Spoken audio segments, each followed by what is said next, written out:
All right. Hey, welcome everybody. How you doing? This is Uncle Beno, and this is Uncle Beno and the Real Fam. We have a fantastic show for you today. It's gonna be interesting. I just wanted to get our community to react to what's going on here. So our big sister, like they call her, Bimbo Akintola, is on it again. Bimbo Akintola is dishing out advice once again, and this time around, I ain't gonna say shit because we allowed the Real Farm Sisters to handle this business. So Bimbo said there is a shortage of men. And she said it loud and clear, unapologetically. She said there is a shortage of men and women should embrace polygamy. So that's what we're going to examine for the next couple of minutes or hours, depending on how this conversation goes. But today I have a special guest, and this guest is not just guest, she's actually co-hosting, and she will be the moderator as well as chief host today. Our one and only troublemaker, Abby. Okay, thank you.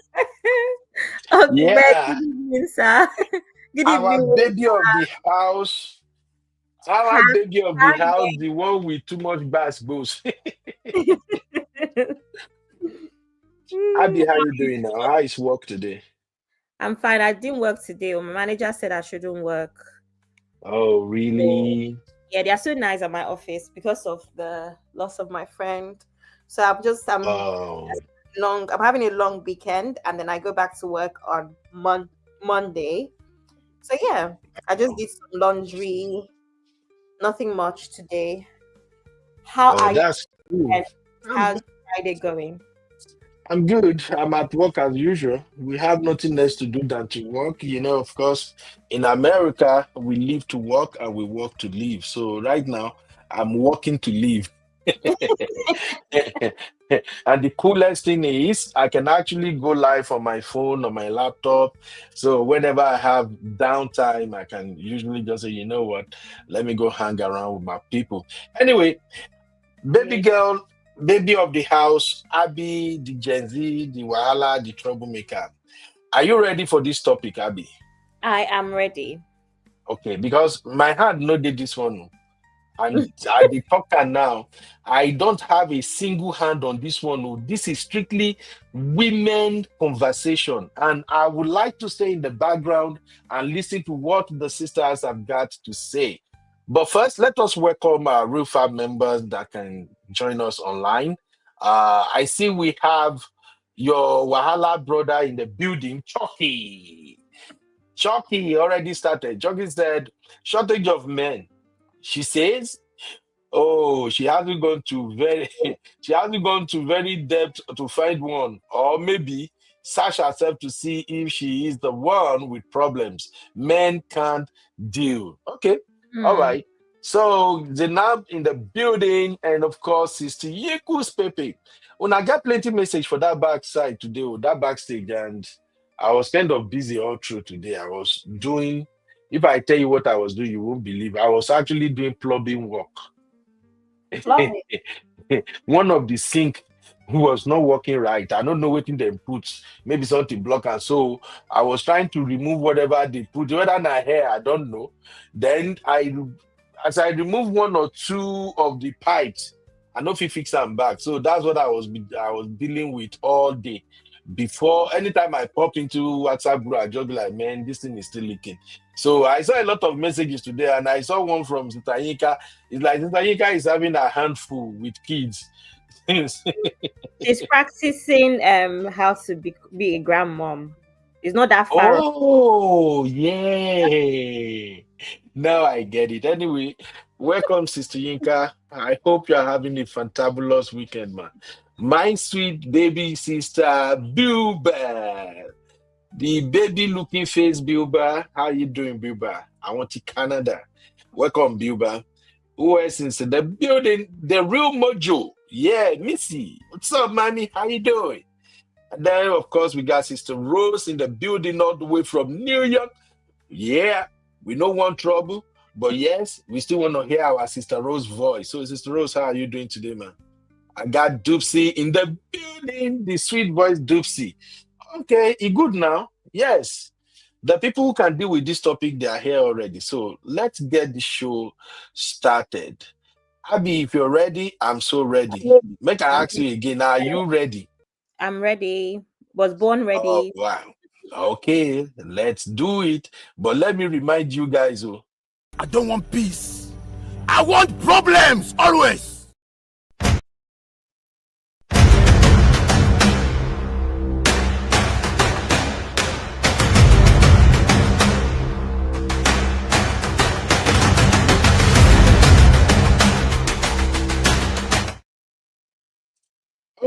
All right. Welcome back, everybody. Let me start this up before anything. I want you to hear Bimbo speaking here.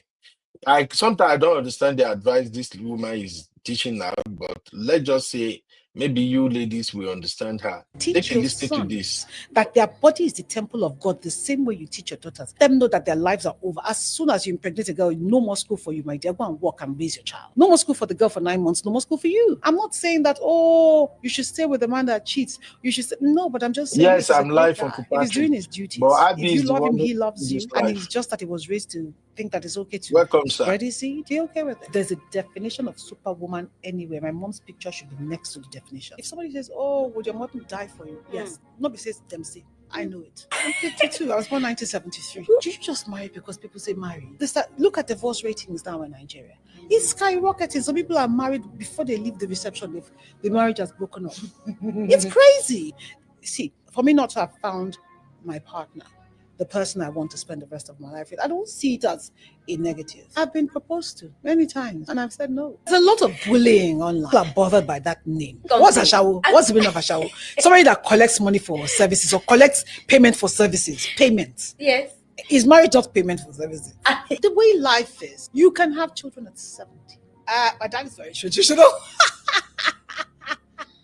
It's still traditional. Yes, but there are certain aspects like that we've let go of that I think should be brought back. Like, we had this thing that we did before our children got married, investigation. See, hardworking. It doesn't have to be rich. Don't look for rich men, please. Grow with a man. There's nothing wrong with growing with someone. But one of the reasons that I'm here today is because you're a go-getter. You're very determined. You're hardworking. I see you. Every time I see you, I say, Mama, we can't be here forever. And there's always space for everybody. So if you're not supporting the ones that are coming after you, what are you doing? You see that advice part, it's just natural to you. I can't help myself. As the people we advise our enemy. Of course, enough men. Does that not mean two women? Who says we don't have enough men? Do you have? I know someone that married a wife for her. What kind of upbringing did you have? Oh my side. Let me talk to the blogs. Where's my camera? This one. Hey, John Toriolo, I beg of all of you, don't take excerpts from my interviews and put titles and topics and headings that don't make sense. Like the last one that you put, it said, I'm crying for Kineka. I'm not. Please, all of you that are sending me application, I don't want to marry you. So as I answer this one now, anybody that takes it out of context, I will find you. Okay. Teach your sons that their body. Okay, Abby, you heard that, right? Yes, Uncle Ben, I'm shaking. I'm scared. She's threatening My us. dear. Auntie said a lot. Auntie said, "You people should not quote me. Oh. You put different head in nya nya nya. I am not looking for husband, though. Nya nya nya." Okay. Anyway, for those who might feel threatened, please don't feel threatened with whatever she said. One thing about social media is there are things, as soon as you put some stuff on social media, you publicize it, people can use it. The only thing is, so far, they are not defaming you and they are not twisting your words. You can't do jack. So sometimes in Nigeria, they just threaten people anyhow for Nigeria. So don't mind her. She open her mouth wah and say something. And by the time they start interpreting it, then she's now saying, "Don't quote me, don't quote me. We go quote you, do whatever you want to do." But that's by the side. I actually like her. She used to be one of those Nollywood sisters that I admire a lot. You know, she's beautiful and she's well spoken. She carry herself right. The only thing in her life that is maybe people that probably could make people wondering is the fact that she's still single at 52. And I think she explained that on one podcast where she said the person she wanted to marry died. And as so far the person died, she's not open for any other man again. And that is why I want us to have this conversation. Somebody who said all over the world, as even with all her traveling experiences, and even let even say Nigeria alone, with everybody, all the men available in Nigeria, the rich, the middle class, and the poor, the one with pot belly, the one with six pack. Auntie said because the person she wanted to marry died, therefore she's not marrying again. Now, how do you do 360? And you are now saying there is a shortage of men. Become a second wife. You are advising women to become a second wife. So, Abby, before I leave you to be the chair lady of this show, walk me through what is going on here. How come somebody who decided she don't want to be married because there are no men in this world, all the reasonable men, accomplished men, the provider, the intelligent, the six pack, 6 foot, millionaire, whatever you want to call it, all of them are so freaking useless. There's only one man that has the quality she desires in a man. And since that man passed, every other man are useless. How come she now turn around and she's advising women there is a shortage of men? Women should become a second wife. Can you help me make it make sense? Uncle Ben, I don't even know if this is hypocrisy or if it's just an attempt to stay in the media. The thing is, I always say this about a lot of our favorite people. Sometimes we don't know them outside of their craft. And I feel like Bimbo Akintola is someone that hasn't really had media time past being an actress. So when people are not actively on podcasts, and I think it is it Auntie Yinkus that always is it Auntie Yinkus that always says her podcast is going to be the end of Nigeria. There's someone that says this on Real Farm because this No, podcast is just making people talk and act out of character. So many people that we respected because of podcasts, we're beginning to see them for what they are. It is so weird. I don't really understand because I think in a sense she positions herself as a big sister, as an aunt. mhm. So I don't really know who this advice is for. Is it for younger girls that look up to her? Because she's not that far off from my mom's age if my mom were alive. So I'm trying to really figure out, would she give, if she had a daughter, would she give her daughter this advice to be a second wife just because, without really trying her hand out at the real opportunities of, you know, a monogamous marriage to begin with? Yeah. You know what I mean? I think in a sense, if an older woman has been married a couple times, decides to be in polygamy, maybe, I don't know, maybe it works for them. But for you to put this advice out there as an older woman, knowing that younger girls are going to see this, I don't really understand her thought process. And she hasn't done it herself, which is why on the backstage I said, I hope this woman is not prepping us for something. Is she dating somebody's husband? and then she knows that one day to come out allegedly, Mm-hmm. and she's just prepping us for that moment. I don't know. It's just very weird to me. Such odd advice. I Hmm. don't. It's crazy. It's so crazy, my sister. Anyway, I want the Real Farm sisters to come and tell us their take as far as this matter is concerned. Now, I'm gonna go and read the original post on Twitter and what people are saying on those posts. But before then, let me quickly give you guys this public announcement, this surprising announcement. If you guys are ready, I am so ready. Ladies and gentlemen, honey babe, you welcome. I see you, my sister. Ladies and gentlemen, something big is coming to the Real Fam. We're gonna have a special segment on this platform that, wow, even me, I'm excited already. So here it is. We are going to have the Sister Circle segment on Uncle Beno and the Real Fam, my people. Make una clap now. Eh?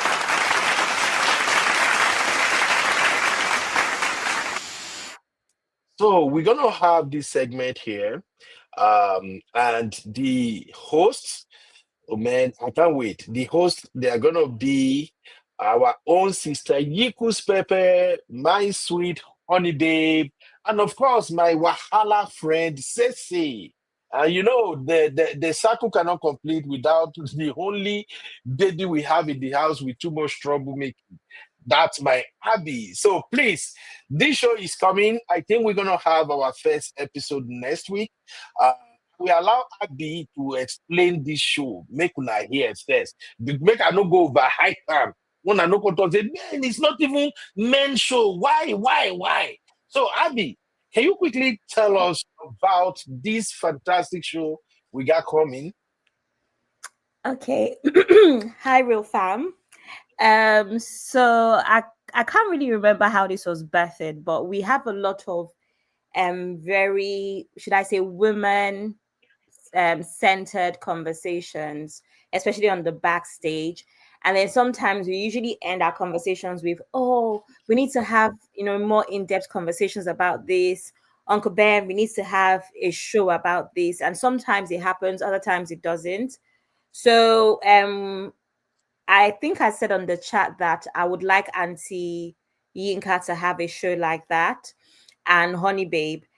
And then, yeah, I think we put our heads together. Honey Babe has quite a lot on her plate, and Yinkus has quite a lot on her plate. And then we thought, okay, we'll come together and make it happen.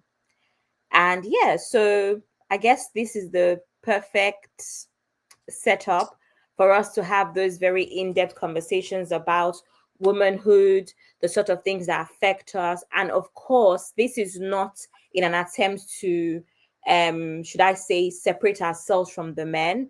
No, we are not leaving the men out, because like I said to Uncle Ben yesterday, these shows will not be complete, will not be interesting without the input of the men. So we still want the men very much on board to have an opinion. We're going to run the show in a way where we have a segment for Q&A, and kind of, should I say, an opportunity to push back as well, just in case we're missing something, depending on the topic from the men's perspective. So yeah, just I guess stay tuned. Coming next week, and we will be announcing our topic and a few other details. Wow, I can't wait, man. I can't wait, Abby. Um, for me, I am 1000% in support of the show because, first of all, if you are in the backstage and you have been part of us on this platform, you will know that we have a lot of intelligent women. Um, these are career women, mothers, aunties who know their onions and they always bring it 100%. And if you have been here with us, you will also understand that me in particular and some of my brothers, we get our own coconut head. So we used to go back and forth on a lot of topics. But the beauty of it all is that we always come back to understand each other. So this particular segment that is coming, me, I'm so excited about it because, like I've always said, sometimes it's good to listen to women when they are talking, so you can know where it's hot and what to do, and even understand women better. So it's a welcome development. I want to tell you, my sister, that I appreciate you, because this is not easy. This is something you guys could have done anywhere else, but you choose to say, okay, let us start it at Uncle Beno's platform. So I see this as a privilege, and I'm not taking it for granted. But one thing we una no go fit do, so una no go say make we that the same way una they give us headache for chat. We go there here. Oh, I'm a drag it back on you. We're gonna be in the chat. Honey babe, you're in the building already, honey babe. I hope you are hearing me now.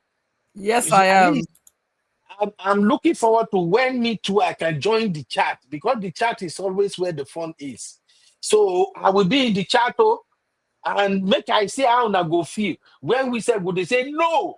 We disagree. No, but honestly, I love this, and I so much appreciate the fact that all my sisters, they are the one who's gonna be hosting this one. God bless you all for doing this. The goal, of course, is to educate. The goal is to share. The goal is to create a better environment for our people and even those that are beyond us. So we are looking forward to that. So, honey babe, are you ready for this? Can you tell us how it's gonna be, my sister? Hi, can you hear me okay? I can hear you okay, holiday. Okay. Sorry, I haven't been in the best. I've had a bit of a cold, but yeah, I think it's just going to be a space, a safe space for the lovely personalities that are going to be with me and collaborating on this, for us to have unfiltered conversations about Yeah, us as women. So it's just talking about, we're all coming from different walks of life, but we all can bring our own different opinion to certain conversations. So just talk about things that matter to us as women, from a female's perspective. We're not taking away from your channel, Uncle Ben, and we appreciate the space and allowing us to do this. We salute you and we appreciate you. But it's just to, just basically talk about women's issues, how it affects us as women, and basically, like Abby said, bring men into the conversation. I mean, it's not just going to be a space just for women to contribute to the conversation. It's also for men to obviously, bring their own contributions, and there's an opportunity to have Q&A. So it's like it's basically an extension of your show, but just a little segment where us as women will talk about womanhood and how it affects us in corporate, how it affects our mindset. Also in terms of us being women, dealing with so much on our plate, corporate, family, and self. So yeah, that's what it's all about. And I'm really looking forward to being on this podcast with these fantastic ladies. yeah, thank you. Thank you. I'm really, really excited about this. One thing we've said over and over on this platform is that we really don't know what God want to do with the platform. And I've always said is that for me, I think I just turn on my camera every day. I just can't do my own coconut head. But then we are getting more and more quality people on the platform. And anywhere God want to take the project, I am 100% behind it. But one thing I will beg you guys now is this: so we are going to have our own men hangout too. Make I No call Chucky. problem. We No call problem. Chucky and the brother. You see, look, it's already saying, accusing me now that why are the ladies be the ones starting first? Why don't we have our own men show? We will have our own men show. In case you guys don't know, the first day Auntie Yinka called me and told me about this, I was the most excited person, because I'm like, yes, yes, finally. Because you know why? The way me I roll with women as a married man, sometimes if I want to do something that I feel like my madam may kick against, I will first push madam, make madam go do her own first. So once she did her own, I cannot do my own, and then she cannot complain. So I love this. Just the way you ladies have come together to put this together, I pray by the power of Almighty God, this is going to be a success show. I pray that this will even go beyond this YouTube channel. This will become at least maybe a space on its own where women can go and, express themselves and you guys can reason together. So for me, I always see big. So we might start here, but by grace of God, this will actually blow big. It will grow bigger. And I'm also happy that each one of you have your own platform. So hopefully, so as soon as you start, people can begin to also see your platforms and they can connect with you. But make una allow us have our own men hangout too. Okay, that is just it. So real fam, please let us give our sisters, when we give them flowers, it's not easy. Please, please, please, let me see your flowers in the chat. Give our sisters their flowers. I don't know what you sisters see in me, Sister Yinka, Honey Babe, Abby, my Sissy. I don't know how come you guys accepted me that much that you feel like, you know what, we can do this thing with Ben, you know? So I'm the one who is grateful and I'm not taking the opportunity for granted. Okay? So let me hand over back to Abby so the show can continue. All right, I'm gonna put a break here real quick and then we can start the show.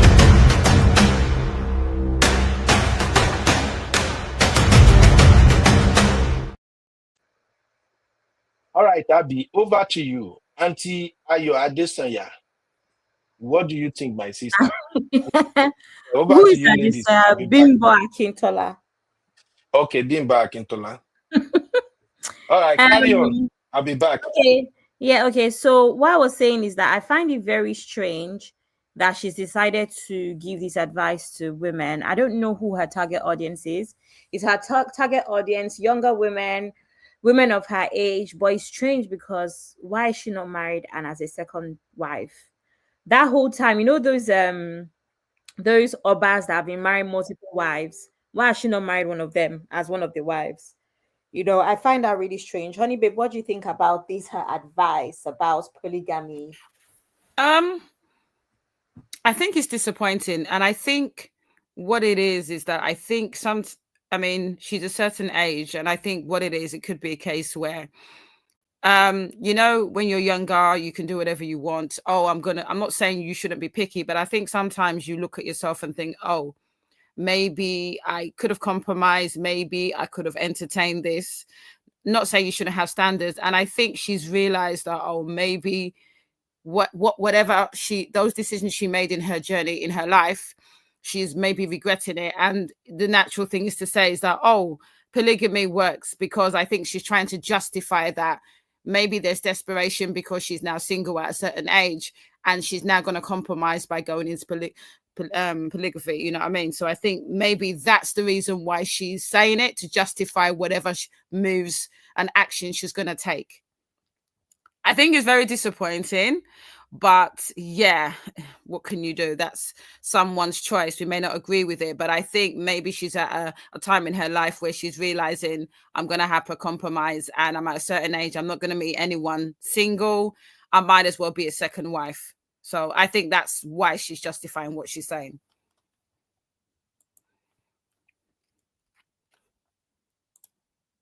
Abby, can you hear me?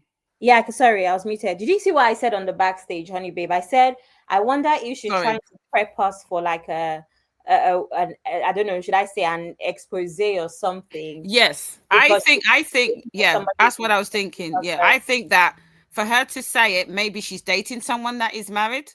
Maybe she's intending on meeting someone that is married, and this is kind of like a justification for that. Oh, if anything comes out, if any expose, or I can't remember all the Nigerian bloggers that come out and say that she's doing this, what I did tell you anyway.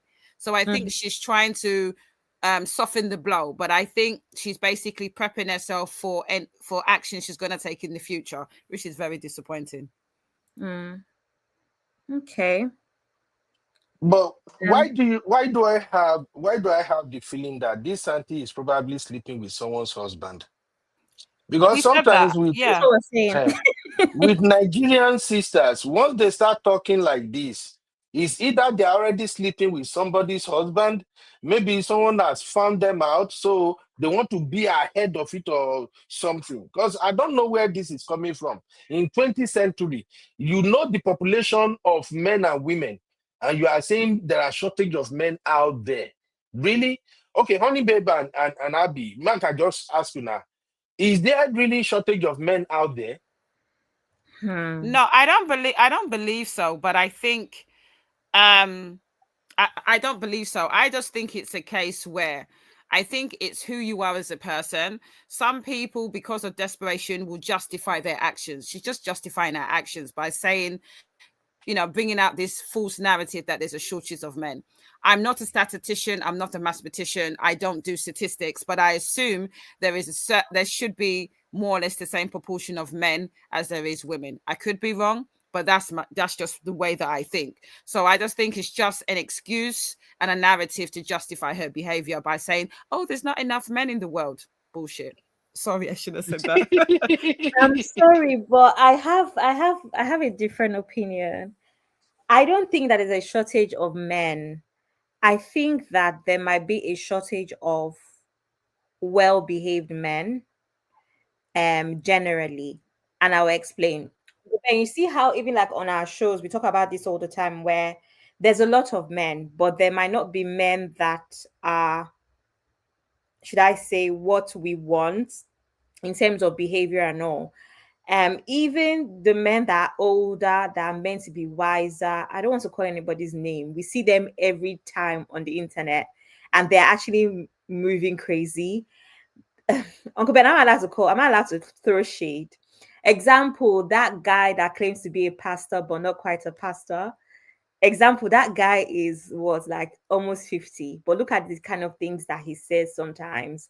And that is an example of should I say, an online personality that has lots of followers. I Mhm. believe it's a million or something on certain I, platforms, I'm still moving mad. and still moving mad. Uncle Ben, that's the thing, is I don't know if someone that is close to 50 is acting like that. Imagine the younger boys. And even just a couple minutes ago, Cece literally made that same statement on the backstage, where this is why she keeps talking about men. Like the younger boys need to be taught so much, if that makes sense. But we have older people that are acting very weird. Older people in the public eye as well. Actors, social media influencers, or public figures, whatever I want to call them, that are moving mad, and they're even over 25. So what is your excuse?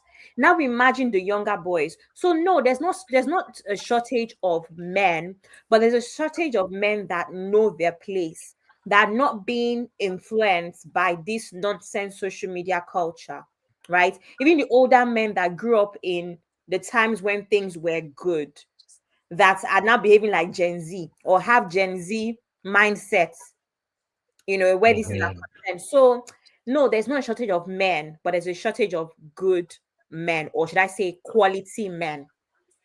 Maybe not good. Good is a bit is what it is, but let's Right. say quality, good quality men. There's a shortage, Uncle Ben, in my opinion. I don't know. Obviously, I've not met All all right. men, but I'm just saying that's what I think. Can I All say right. something, So Uncle Ben? go Sorry, I wanted ahead. to say Go something. ahead, please. Now in listening to Abby's what she said, that's correct.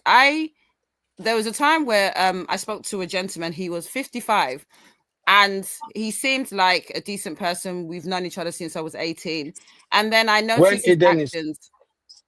Sorry. oh, go ahead. Go ahead. Yeah, I knew from when I was 18, we kind of lost touch, blah, blah, blah. And so we were like reacquainting, and things were getting great. I was getting to know him. And then he now decided to tell me that he's now he's trying to help a lady that is 30. She has nowhere to live. He's accommodating her. And I was like, nah, I don't even have time for this. So I just stopped talking to him. Now, this is a 55-year-old man that is trying to tell me that he's not sleeping with her. He's helping her in terms of accommodation. And that's a 55-year-old man. And I'm just trying to say, in terms of situations like that, there's a lot of, men that should know better, are very, very mature, but they're moving mad. And I think I get what Abby is saying in terms of there isn't the caliber of men that you're looking for. There's a very high shortage. There's men, as we know, but it's finding a decent, high caliber man that has integrity and moves in a mature manner. And they are far and few, which is a bit sad. Yeah, that's honestly that's what I think. Hi, Uncle Patrick. Good evening, sir. Welcome to the studio. Yeah, Abby. Yes, sir. It's good to have you. Same. Thank you for hosting. Honey, babe, how are you? Hello, sir. I'm fine, thank you. Good to My hear from good you. friend. Yeah, let me quickly say this. I wrote the comments on the comment box or whatever. But one has to be very careful of some women. There are some moving mad women they have met just because they were single or probably they had issue with their marriage. Out of anger, they kind of paint men that have to shut them down, that you need to stop that. What are you saying to our younger ones? Don't paint men as if all men are evil. Oh, I have a daughter that was saying in my community or my city that are no men. They said, "Are you kidding me? Your friend's sister just got married to this bourgeois, this guy that sells car. Young guy that hasn't been married, living in a big house." She just shut down. She kept quiet. Don't say that. Don't be negative. There is no shortage of good men. One has to be very careful to follow these women that will just be spewing nonsense. She said she has a reason that she didn't get married. Well, she has a very valid reason, but you shouldn't be telling younger girls to go for married men or whatever. Whatever happened to you, you don't wish any other person to happen to any other person. You have your own valid reason. Nobody's questioning it. But don't give the impression that men are as calm or like, no, no, no, I hate that. We still have younger ones that want to marry. We shouldn't discourage them and say, no, don't go for good men. No. Like what Honey Babe says, Honey Babe says, well, that was why I say you made good points. Honey Babe. Yeah, don't say because you had issue in your marriage or discourage other little ones and begin to say men are like this. Don't trust man. No, that is not good. Your experience, that's your experience. It could even be corrected if you decide to turn your life around and go out with it. With only we always talk about this. Our mom that got remarried. What's the big deal? After all, as a Christian, there's no marriage in heaven. Yes, don't just carry this thing on our head and begin to just no. Don't follow that girl. What's her name? Is it Nick? What do you call her name? Bimbo Akintola or whatever. Thank you. Thank you. Thank you, Uncle Patrick. Yeah. Thank you, Uncle Patrick. Honey Babe, is Honey Babe still here? I don't think so. Okay. Honey Babe, you're back. Yeah, sorry, I had to log in Chrome because my Edge was playing up. Yeah, I'm back, my dear. Okay, Sorry. did you hear what Uncle Patrick said? No, can you? Sorry, I was playing around. I was trying to log back in quickly. Could you just summarize what he said? Sorry.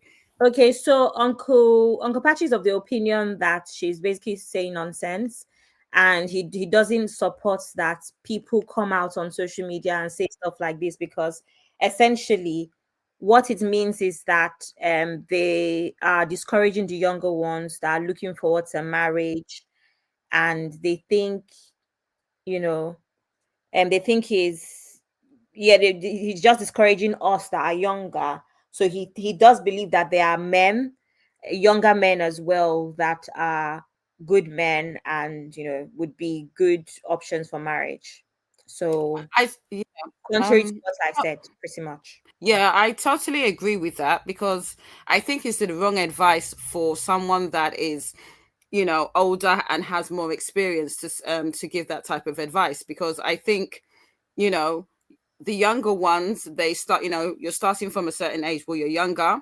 And Mm. even though there is a shortage of high caliber men, as in decent men, I think it's the wrong advice to advise them to compromise on their standards and to want to be a second wife. Every woman ultimately has this dream when, her dream in terms of getting married, that her husband is exclusively hers.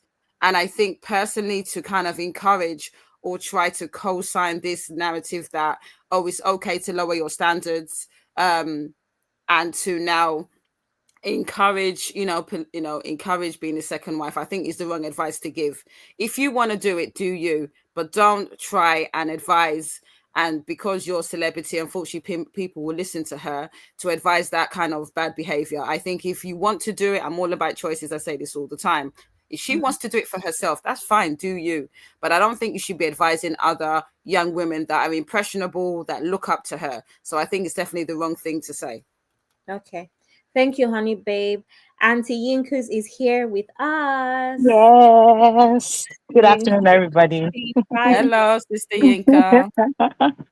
How's your Friday going, Auntie Yinkus? uh, well, I'm getting ready for my little people to get here. So far, so good. Practice grandchildren. Huh? I say your practice grandchildren. Yes. Uh, ah, Abby, I still have some time. I beg, please. Okay, Auntie Yinkus, what do you think about today's topic? What do you think about what Bimbo Akintola said? First of all, I wanted to say that first, I don't understand what is going on with the craze about podcasts in Nigeria right now. I'm seeing a lot of people that I used to really have. I think I used to have like lots of respect for, and the way that they talk right now, I'm like, what is that really how you think, or is it just for the podcast? Unfortunately, this Auntie Beanboy is now one of those people, and our people, they seem to forget that the words that they speak carries a lot of weight, right? So we have the younger generation now. We have people, cousins, nieces, nephews that are looking to marry one day.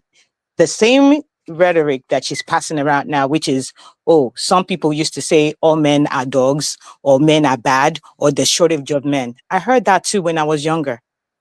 But Mm. I didn't listen to any one of them. And I've always practiced to block out what I know is of no value to me and just take the good.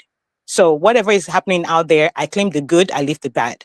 So that's what I want everybody that may be in the field of, oh, you're searching for your own.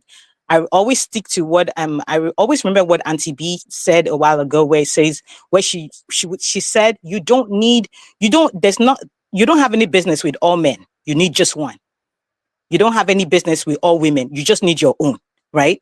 So, but for Auntie Bimbo to come out and say what she just said, number one, if you want to practice polygamy, that's your own thing. You don't need to come out here and encourage the younger generation to go into it. Nobody's asking her about her own life. She can do whatever she wants, but when your voice carries a lot of power, you need to be mindful of what you say, because there are lots of people, younger ones out there, that are already looking up to her. And all they will say where she said it, is she doesn't think, it's bad, it's a bad idea. And they would take that hook, line, and sinker and just run with it. She's just whatever it is that she just said right there. Please, if you're young and you're not, or you're looking for your own spouse, please do not consider polygamy. If you do, let it be something that you decide to do on your own, and not because somebody influenced you to do it. But it is the wrong advice for her to be coming onto social media, and put out there. So I don't know if it's a game where she's actually trying to get her voice out there, because I haven't seen her this way before. But all of a sudden she's on this podcast, that podcast, she's everywhere out of the blue. So it's either she's trying to, play by the cards before she brings out what's really going on with her, or this is really how she thinks. But we But know. I feel like with the older celebrities, I Mhm. feel like they were coming up, there weren't as many, should I say, podcasts or TV shows that interviewed them about stuff that did not concern their craft or Correct. family life. So I wonder if it's because of this whole podcast culture. That is kind of why we're hearing from them much more than we're used to, especially like the older ones that grew up Mhm. on the CDs and more like magazine interviews and proper Mhm. TV interviews, which with a lot of TV interviews, I guess there's more rules as to what you can and cannot do in comparison Mhm. to podcasts where they give you cocktail or they give you wine and then you now start talking. But also, what do you think about this whole talk of scarcity of men? So, like I said, I did say that I think that there's a lot of men, but a lot of them might not be high quality men. And Uncle Patrick, thought the opposite. Honey Babe is kind of, on the fence with that. What do you think, man? I agree with Uncle Patrick, actually, because I'm saying this because around me, I see a lot of good quality men, right? That are looking for wife, that are looking for women too. And Are then you I serious? see this, I'm telling you. And then I see these women as well, that are looking for, they're really good ladies and they're looking for their own. It's just, getting the two to connect may be an issue, right? But Yeah. they're out there. I honestly do not believe there's shortage of men. Even for me, by the time my kids start getting married, I have already three waiting in waiting in line, and I know they're going to be great quality men.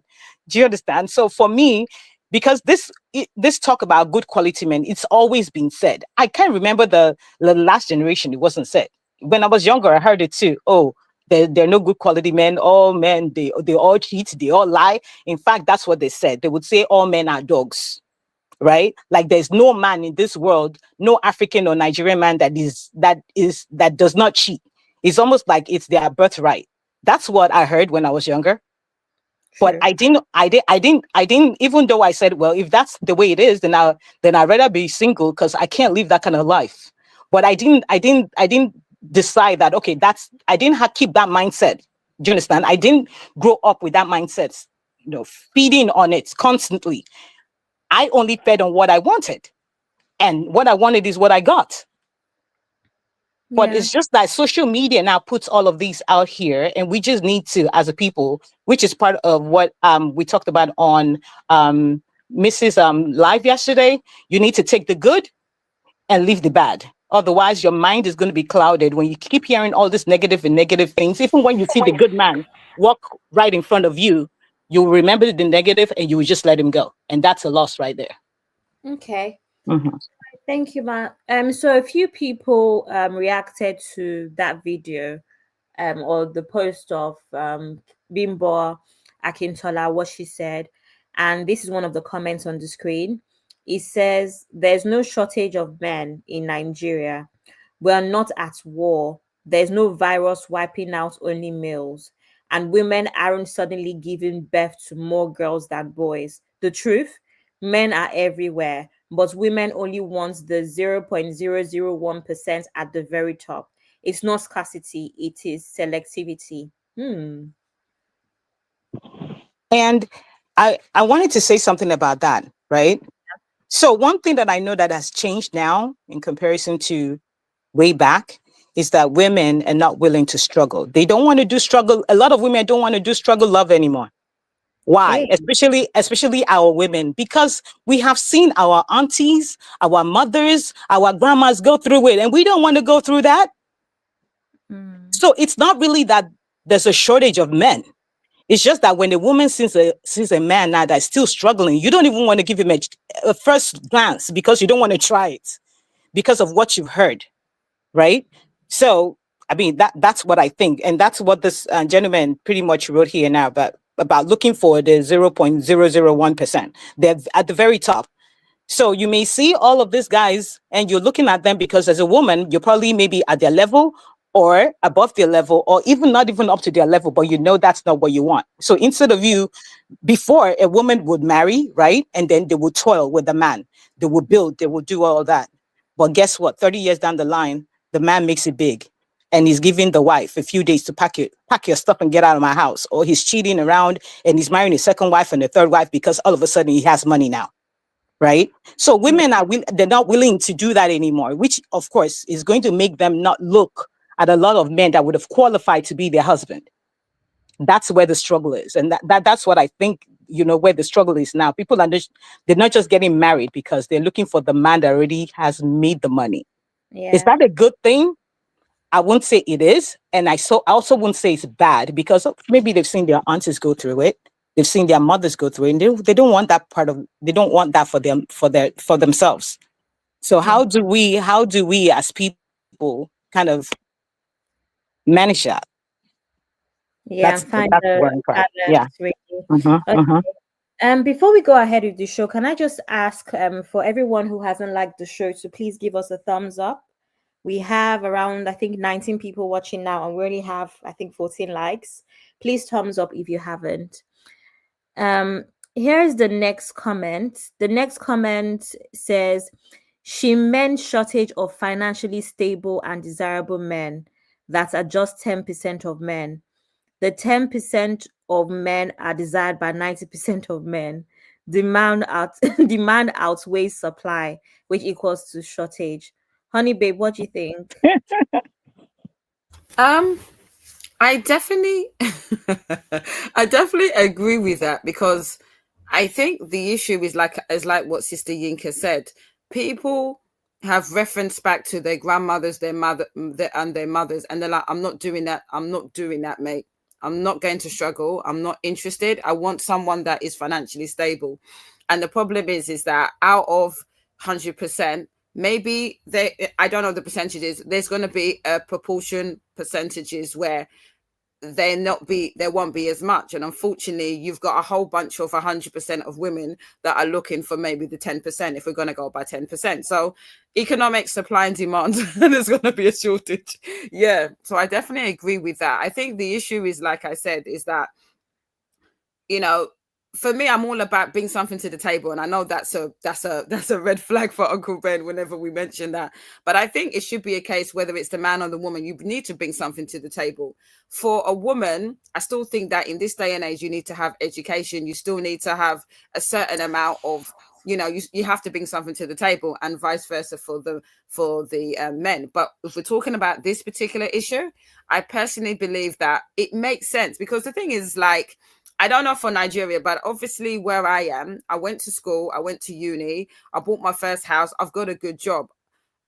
I don't necessarily, especially in this stage of my life where I've been divorced, I'm doing okay, why would I want to date someone that is still living in an HMO, as in living in one room, still driving, not driving a car, and probably still struggling? No, maybe if I was 18, 19, 20, that would be fine, because we're basically on the same level. But Yeah. in the stage of my life now, why would I want to entertain a gentleman? And I'm not saying he's a nasty person. I'm not saying he's not good. But in this stage of my life, he's not the right person for me. I need someone on the same level or ahead of me. So I think personally, there's nothing wrong, especially when you've invested time in educating yourself, getting a good job, being financially stable. Why would you? I don't see why, for every woman, I know it's a choice, that you want to struggle with a man. Not every woman wants to do that, especially when some men, unfortunately, are a bit complacent. I say no more than that, and let you continue with the show. Okay. Thank you, honey babe. Uncle Patrick just came back to the studio. Uncle Patrick, do you have anything to contribute at the moment, or should I go on? Yeah, I just have one or two things to say about the comments. Says she meant shortage of financially stable and desirable men that are just 10% of men. You know what really matters in this 21st century? Let me put it that way. You need a responsible man. The man don't have to be a millionaire. The wife might even be earning more than the man. The Bible says money has wings, can fly away. You know, we've always been talking about emotional abuse, which people ignored. I'm not saying you should go out for somebody that is a pauper or a lazy man, but don't look at the money as if it's your yardstick. This guy must be able to take care of me. I'm not saying you shouldn't look at somebody that doesn't have anything at hand, but you need a very responsible man that'll be there when the odd days will come, because it's going to come in. And I'm not saying you should look for somebody that doesn't have nothing or is not serious, but this man has a future. Yes. I'm going to give you an example, and that example may not be 100% relevant, about a post that I saw. And this man with the governor in Nigeria, Oyo State, is a security guy. And he had the opportunity of speaking with the governor during an event. He said, "Mr. Governor, please help us." that he has 3 children and what they are paying them is 18,000 naira. I said, what? And the governor said, how come? And he called the administrator, and that one said, well, these people are not hired by the school. It's a university. It's a third party. They pay them 27,000, and those people pay them 18,000. And the governor said, I'm going to make a change. I'm going to change it to 80,000 right now. The school is going to hire you. Can you imagine that man with 18,000 naira with 3 kids as a security man struggling? Man, that man is not a lazy guy. And the man can do better. This is not to say that I should go for somebody that is earning a penny. But then don't focus on the money. Focus on being responsible. Somebody can have money today and in future become reckless and ruin everything. Ruin your marriage. Yes. So she meant shortage of financially stable person. If you marry a guy that just graduated from university, or maybe he's been working for 3 years as a saving and tells you we can only afford 2-bedroom flat for a start, and you are thinking of getting a big house in Lekki, for example, in Nigeria, you have missed it. You have to start from somewhere. At least we that moved down here, we started from somewhere. I've said it before. My first job in America was $8.44. Did I stay there? No. I had to go back to school. So you need somebody that is responsible, that will be able to be there for your family, your children, that will be a role model for your children, not a womanizer, a cheater that will destroy you and destroy your family. No. And that people just look at you because you have your 3 halves or whatever they call them, as good car, as big job, good job. If you are fired in that job, what will you do? That's what they are just looking at. I'm not saying that is not good, but you need to focus on a responsible man as well, in addition to whatever he has to bring to the table. Thank you. Thank you, Uncle Patrick. Auntie Yinko's Honey Babe, does anybody have pushback?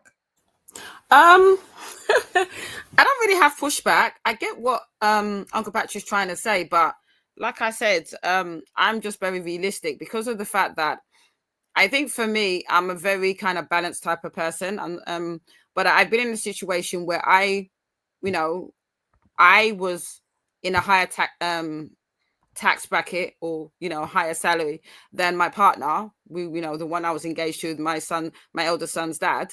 And it was all, you try to be reasonable, you try not to judge, but I'm not trying to be negative, but if I was to do it again, I'm going to be in a relationship with someone that is, in a higher salary bracket than me, or the same. I'm not doing all that because it's just not worth it. The arguments, the drama. Sure, you dey whine me, Neoni babe. You dey whine me. I'm just going to be honest. I hear what Uncle Patrick is saying. Is to be fair, I hear he's trying to be balanced, but in reality, sometimes, unfortunately, with some relationships, the fact that the gentleman doesn't have the same money as you, there's arguments because he's not pushing himself, and then you find out that all the financial everything is put on you. I'm not doing that nonsense again. So it is what it is. But I agree with what he's saying. But I think it's an ideal situation where both the men and women are, working towards the same goal. Maybe my relationship, it wasn't working out because we were not focusing on the same goal. It was all about me. I felt that I was doing everything. So I think that's just my pushback, that not in every relationship would it work. For some people, it would work. And I think it's on a case-by-case basis. Okay, thank you, Honey Babe. I'm just going to take some comments from the chat before we move on to other comments.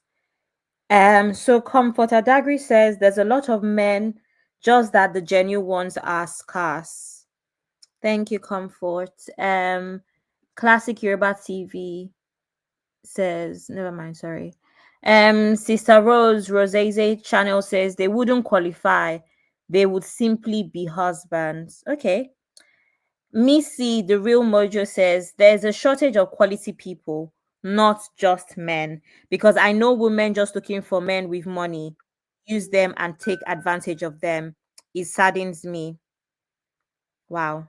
That's actually a fair point, because remember that Auntie Yinka talked about how she knows some quality men, she knows some quality women. So I don't know if it's just a case of people not being compatible or people just looking for the wrong things in partners. And like Uncle Ben would say with Gen Z always looking for the wrong things. So someone like me that's looking for tall, dark and handsome and also a millionaire. I mean, that is quite a lot. But anyway, Sister Rose. Let be poor. Breathe. Sister Resident said, God forbid women have standards. No, but it's true. Tall, dark, and handsome. Throw in six packs. Throw in millionaire. Who the hell do I think I am? I'm also looking for, and what's it called? I think I have my phone. I'm also looking for someone. Remember, someone with like 5 different nationalities. I don't know if you remember the last show. So yeah, where am I going to find that husband? Anyway, Sister Rosette says, God forbid women have standards. CC says the problem is parents are not training the boys. They are only focused on women being wives. I actually agree with this. And Chimamanda Adichie has warned us about this severally. Cece continues, the boys grow up and get married and literally do what they can with 0 examples in most cases. That's an interesting point. Sister Toby says, this is a difficult topic. What if the bone of your bone is poorer than you, but he treats you like an angel? Is Auntie Inko still here? I'm here. I'm here. Do you have anything to say about that comment? This is a difficult topic. What if the bone of your bone is poorer than you, but treats you like an angel?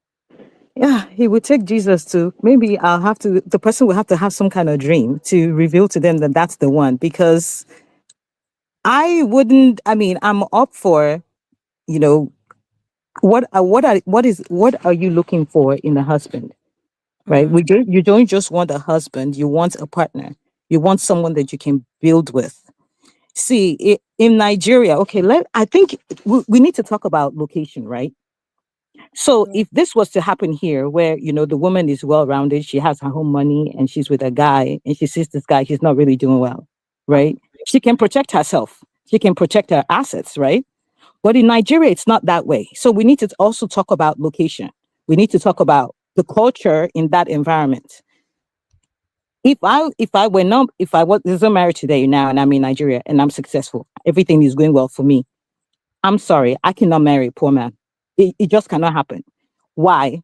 Because if even if I'm not too okay, if we decide to build together because of the way that I want my home, I just don't want to be married. I want to be married to my friend.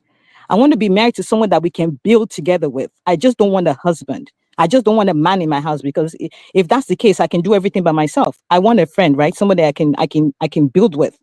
But in Nigeria, there's really no protection for the woman that doesn't have much. So if you end up being in a marriage, you start off with a man, like maybe you both are young, or maybe, he's just not doing too well, but you decide to struggle with him. You decide to manage with him and let things go. Anything can happen. And before you know it, he's with somebody else. You really don't know someone until they have money. That's when their true character comes out. So what I would say is that just see if the person is kind. How do you know if the person is kind? At this point, there's really no staple. There's no handbook. It just takes the grace of God.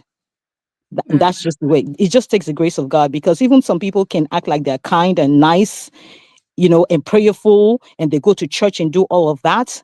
Wait till money comes. Wait till money shows up.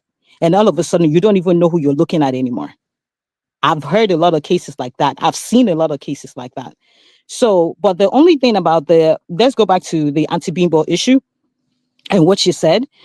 I noticed that when women come out and talk like that, when they're talking about, there's scarcity of men, and, it's our culture, and, a man can marry more than one wife, something is brewing.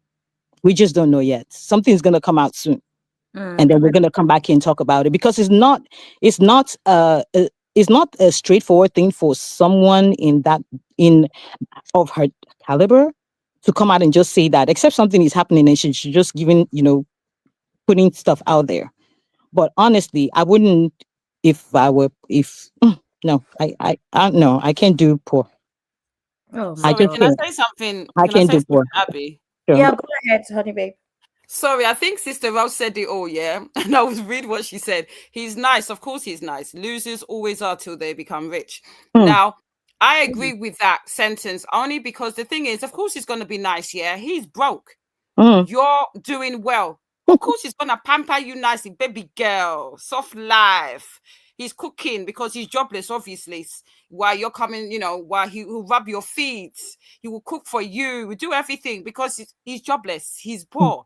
But like I said, test a man when he's rich and see if he would treat you like he did when he was poor. So for me, it makes sense. Think about it. Bro has to be smart because he wants to ensnare you.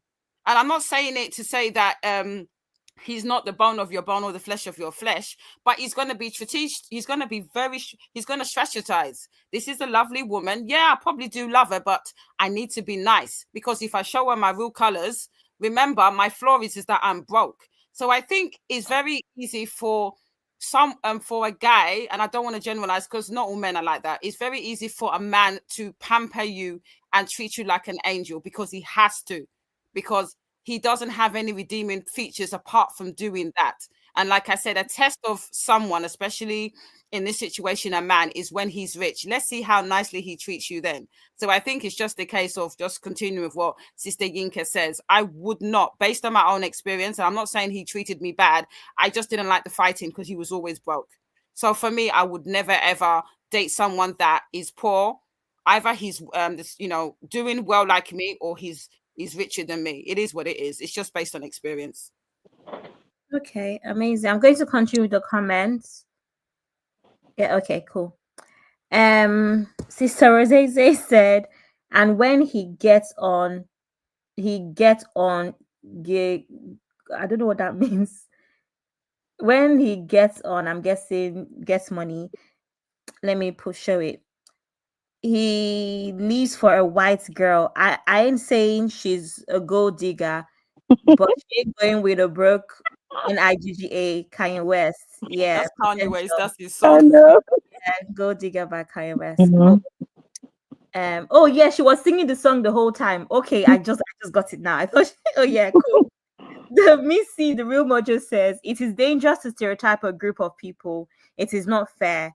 Being an American black woman, we have the stereotype that we are angry.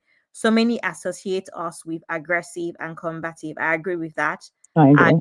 like stereotypes because they are not always true. Mhm. B Palmer, hi sis. She says, I think the power dynamics are shifting. Women are more financially independent now, so they're not settling for less, unfortunately. And that is one thing that is definitely true, especially in like my generation, Gen Z, like Mhm. Uncle Ben likes to say. Um Honey Babe already read this comment. He's nice, of course he's nice. Losers always are till they become rich. And that's on period. Anyway, Uncle Patrick, are you still with us? Yes. And let me say something. Yes. I'm going to say you women are 100% right with everything you have said. Yes, you are 100% right. Based on the fact that there are a lot of men that are like that. Yes. And based on your experience as well. And I'm not going to, one thing I don't do, I don't fault people's experiences because I'm not in their shoes. Yes. I wasn't there. I don't know how they feel. I don't know what is wrong with them, what they went through, so to say. So, like I said, you ladies are 100% right. I'm not going to fault you, I'm not going to judge you. But at the same time, there are some cases that need to be handled by matured people that have had experience that can tell you, okay, and cases are different. There are some men that are jack. I know them. I've met them even in church. That will pretend. Even their wife will talk to you and you say, "What? This man did this? You can't even believe it. Are you serious?" And this man pretend to be only that attitude. So I'm not going to fault anybody. But we shouldn't make an hasty generalization. That's what I'm going to say. Mhm. Just use your discretion, you know. And whoever you marry is you. And some women, because of their emotion, because of love, they fall victim. And some women, even though you tell them don't do this, no, you'll be their enemy. I've had family members that you tell, and they will go ahead and say, "Oh my God." And the outcome, you'll be saying, "Oh my God, what is wrong with this person?" And these people are professional. They are falling to wrong hand. And that's women for you. And later they guess, Uncle Patrick, what you said. And I'll just laugh. I said, "You are just turning the hand of the clock. Something I said long time ago. Look at you now. Are we getting it? Look at Yeah. you now." So some men are jack. At the same time, some men are good men. If only we can find them. So I'm just going to say, don't let us be hasty in our generalization and just put all men in the same bucket. Yes, let me be soft right now. And that's why I'm using my soft voice, right? Thank you, everybody. Thank you, Uncle Thank you, Pat. Uncle Patrick. I'm Thank you, going to Uncle add Patrick. another comment to the screen. It says, if by shortage of men she meant numbers compared to women, she was right. And if she meant men who are ready for commitments and marriage, she was also right. I said this before, but again, it could just be a case of perspective. I think it was on Auntie B show the other day when she was talking about how experience is perspective or something like that. I think that's what she said. So sometimes our experiences are kind of our perspective, but I think it's also important to be open minded enough to see that there's other perspectives that exist so that you're not just stuck in your own little bubble. Um, so yeah. Another comment says,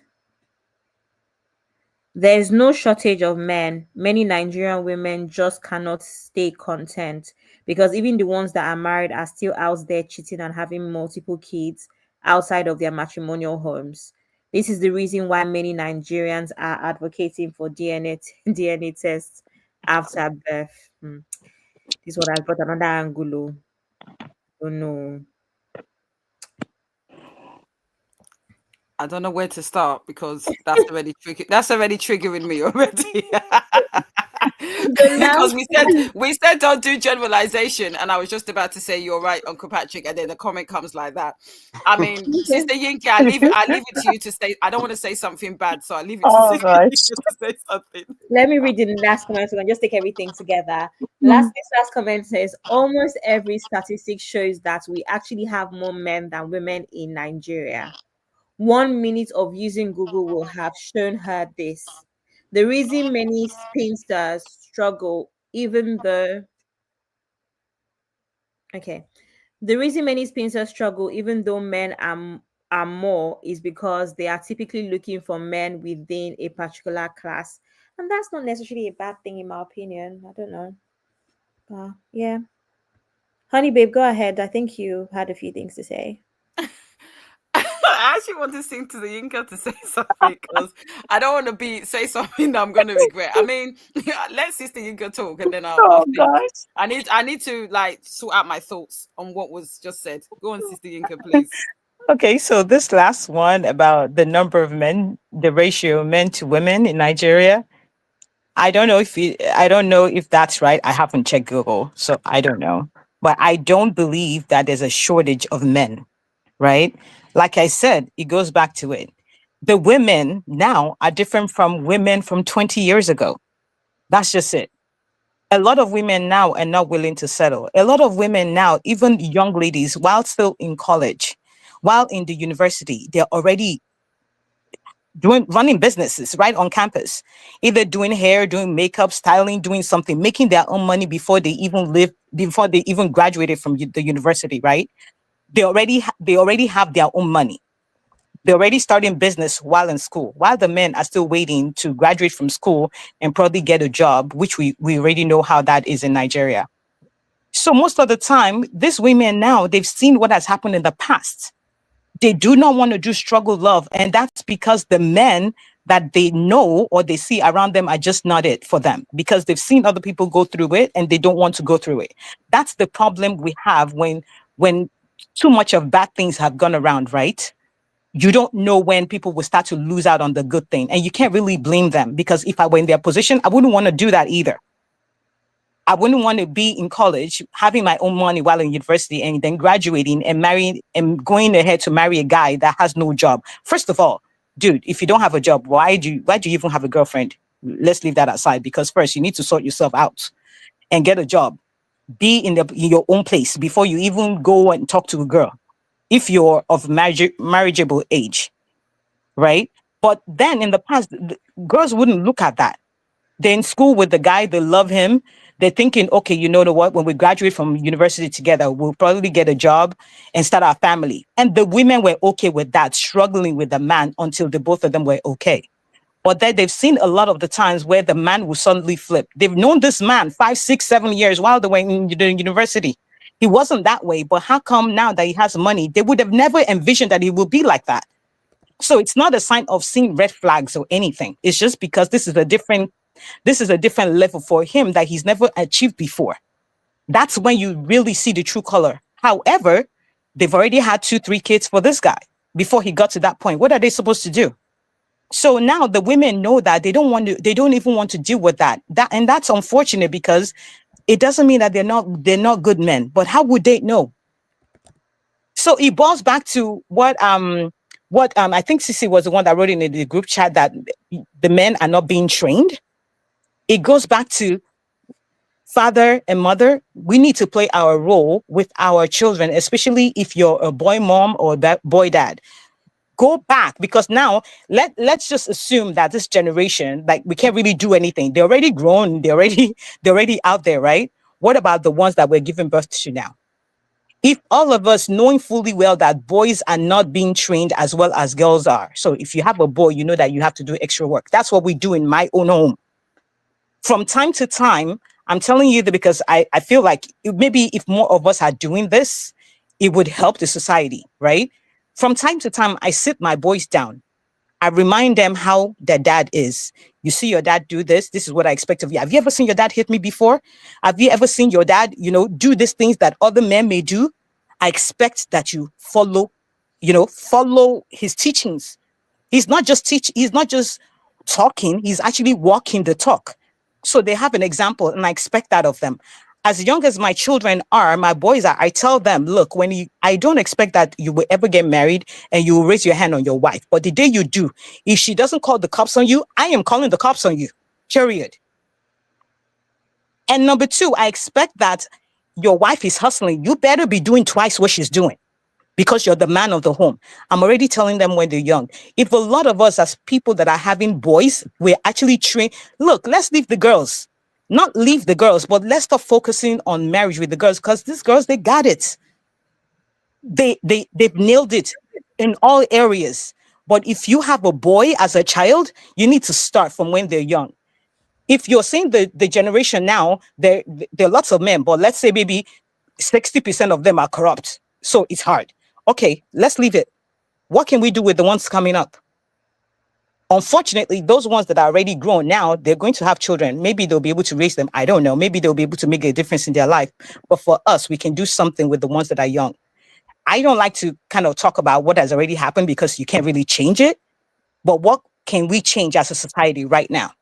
So if you have a child, is a boy, double pull on your big boy pants and start training them from when they're young. And if you're a dad, you know that things didn't work out right for you, or you just didn't handle yourself right when you're younger. Please do not pass that on to your child. Start fixing your ways and let your child see that through you and train them. So thank you. All right. Thank you, Auntie Inkers. Honey, babe. What do I say after that, Sha? Eh? What do you want me to say? Sister Yinka, I applaud you. There's a lot that she said. And as a mother of two boys, even while Sister Yinka was was talking, I don't come to my son's room, I don't shout. Go and wash your plates. Go and switch off all the lights. You have to be training these boys, because at the end of the day, it's not just about them having this autopilot that, oh, I'm gonna be a husband. And then we're now focusing on the girls, that we need to be programming them to be good wives. The men need to know, these boys, because they're not born as men. These boys, they need to be trained about their responsibilities as, as boys, and when they're going to grow up to be men. So I definitely applaud what Sister Yinka is doing, and that's what I'm trying to do. The boy is giving me headache every day, but I'm doing what I can as a mother to make sure that, as a mother of a boy, that I'm trying to train him right, because he needs to know that what he needs to do. Yes, his father is in his life, and the dad is speaking to him as well. But yes, I totally agree with you, Sister Yinka, that is up to us as parents, especially when we are parents of boys, to train these boys better. So another thing I wanted to say is that in terms of this whole of this whole thing, is that there's this natural assumption that that I've had situations where the boys, they are kind of like very passive, and it's the case where the family will not focus on the boys at all, and it's always the girls that are taught to be the wife, etc., etc. And I just think that definitely, from my point of view as a mother, it's very, very important that we train both the boys and the girls. So I think that's all I have to say at the moment. I'll leave it back to Okay. you, Abby. All right. Antioni says, as young as my son is, I ask him things like that too about his dad. Have you seen your dad do this or that? Okay. Abby, let me put in one thing or the other. All right, sir. Yeah, Auntie Inka has already nailed it. She spoke well, and Honey Babe spoke well too. And let me just reiterate that our men too are not lazy. Most of them are hustlers, even in Nigeria. They do a lot of things to take care of their family. I don't know, maybe why some of them is being lured into Yahoo because of the state of the economy. You all know that most of the Yahoo boys are men. They do all kind of stuff. The lazy ones among them. But our men, they are very hardworking. I'm going to have a pushback on that. Even here in America, thank God for my own children. I've always been saying it. They started working at the age of 15. They want to have their own money. My son had his own business in high school. He sells tennis shoes. And he's even to it up till now, doing all kind of business, even in college. So our men are not lazy. So, like the world is corrupt. A lot of things is going on. In the comment, that the person talked about men going out having multiple children.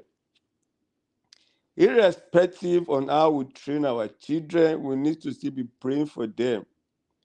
I know why I'm saying this. Refam, I wasn't perfect.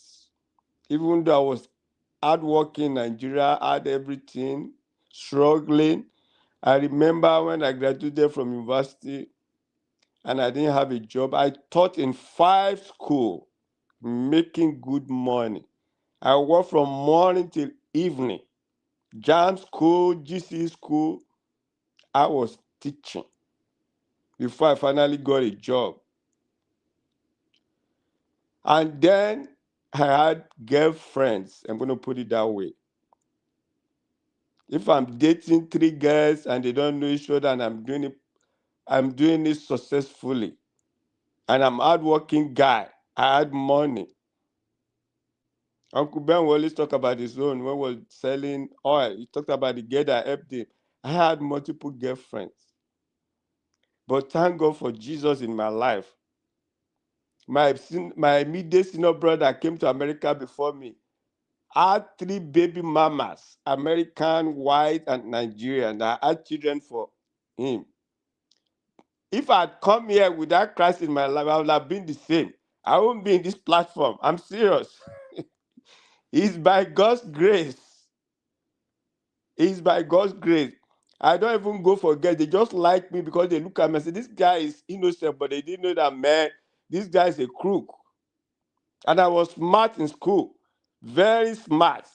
The best. But I just slay these girls. So if I've not known Christ and I come to America like that, 81, maybe 1981, I was supposed to come here as a student. I had from I-20, I was denied visa at the American embassy. I went back again. I was still denied. I could remember the consular said, if you go back, you will not come. If you go, you will not come back. Uncle Patrick, don't know this. I'm actually laughing because it sounds funny the way you say it. No, I'm serious now. So if I'd come to America then, Uncle Ben, I would have had multiple baby mamas. I'm not perfect. Yes, I would have broken my immediate senior brother. Yes, you know how Oh my many God. Africans we have in our family. My immediate senior brother. He came to America before me, he was even preparing. He was preparing for me to come before I was denied visa. He had American, a white lady that had a son for him, and African American. I had a Nigerian. I would have been the same. Yes, I'm going to be vulnerable. I would have been the same. Yes. So I was hardworking. I can cook. Give me any soup that can. I'll take care of the home. Yes, any soup. I can cook it. I'm domestic. I can do anything. I'm not lazy. I can do any job to survive. But I will have broken many hearts. Yes. And that the society is corrupt.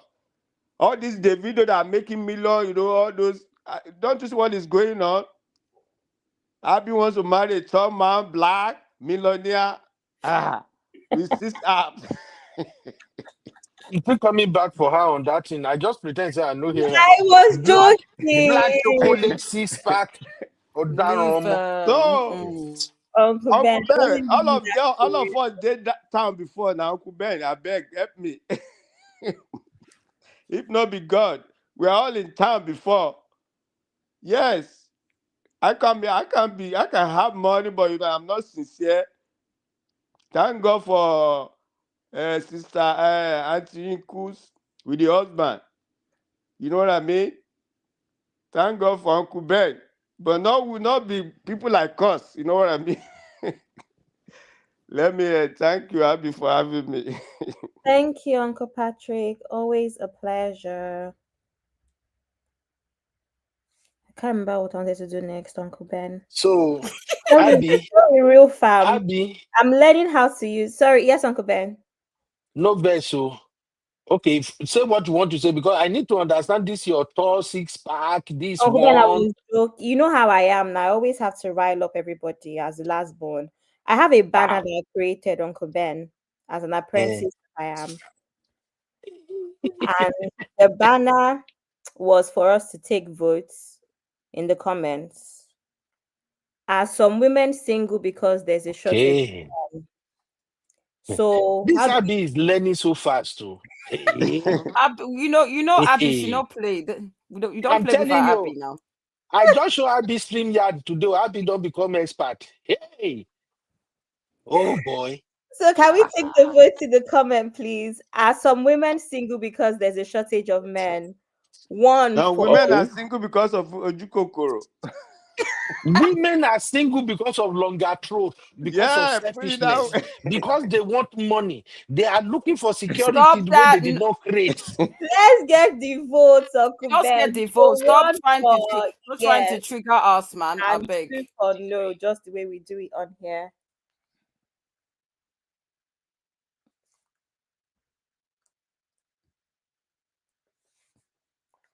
Real fam. Help me vote. Uncle Ben, Are you guys voting?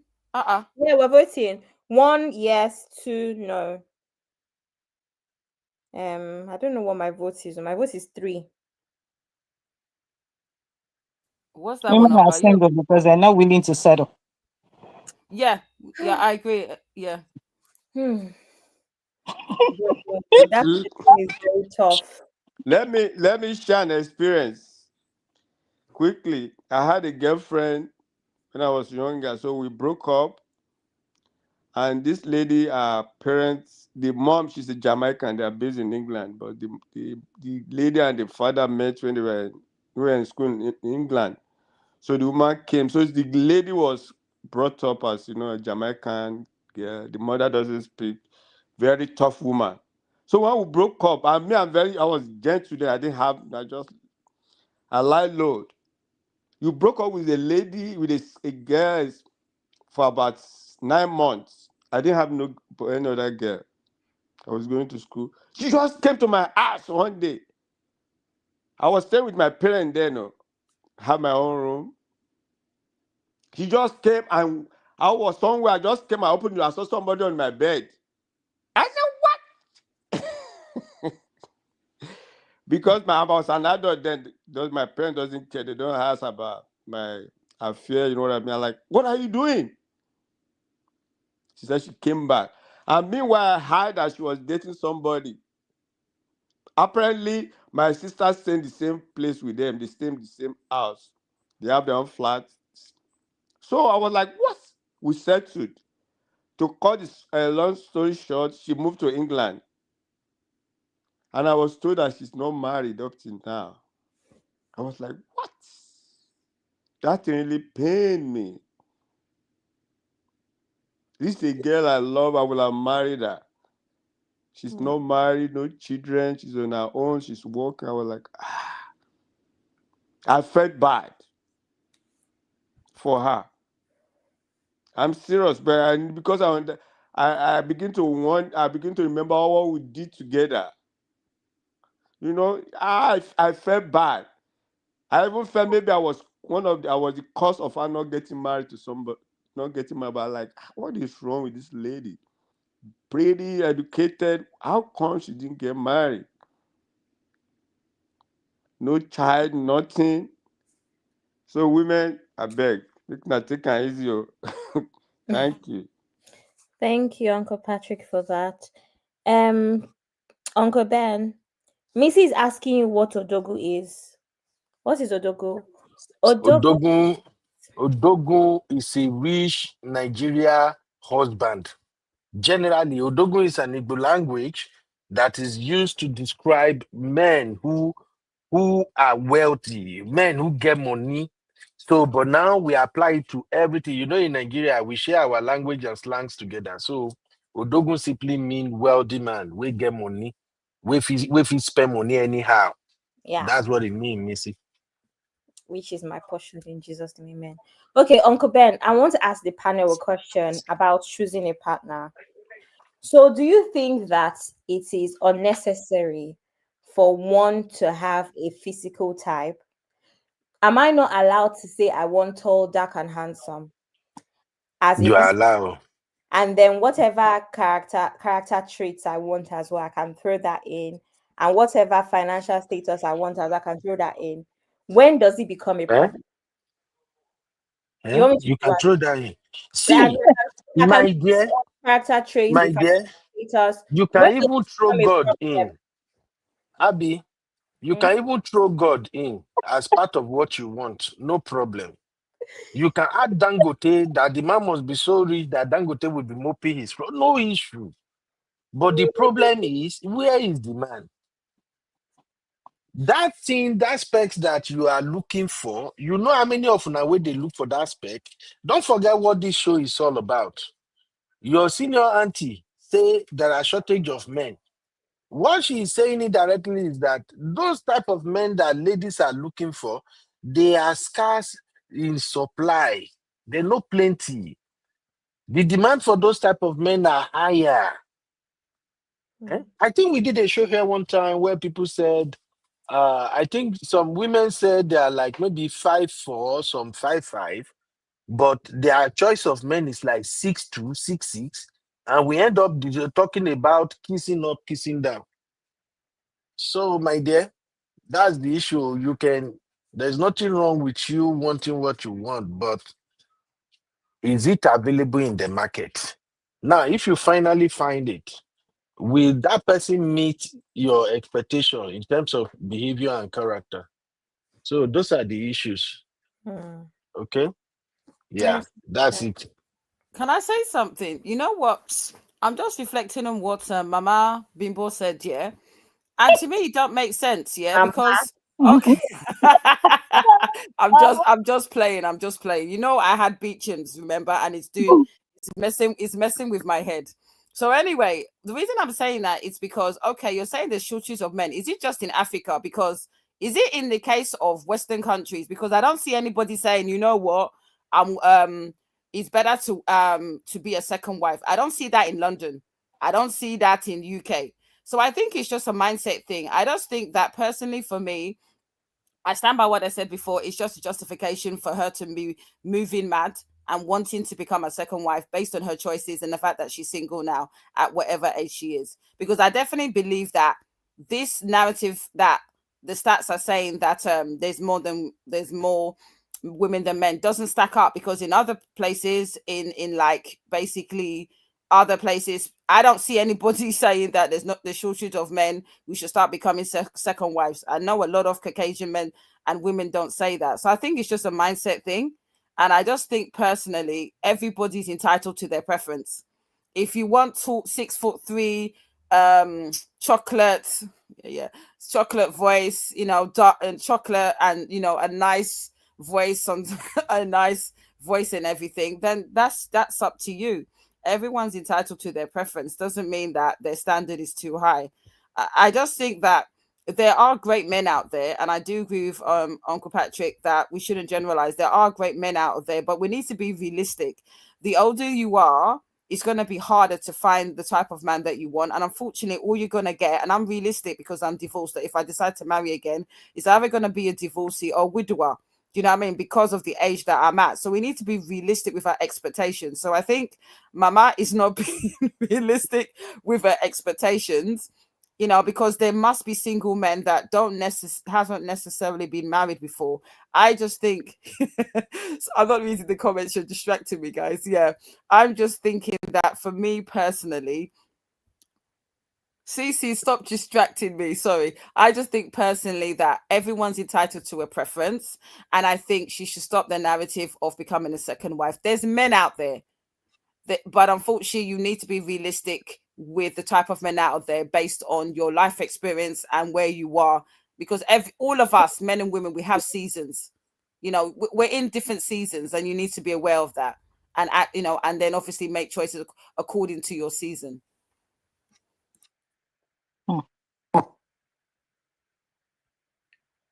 Yeah, I'm done. Sorry. Okay, all right. Thank you, honey babe. Auntie, could you have anything to add? Honey baby's right. I mean, just to be realistic with what you're looking for. So Auntie Bimbo coming out to say what she said is absolutely not correct. It's not right.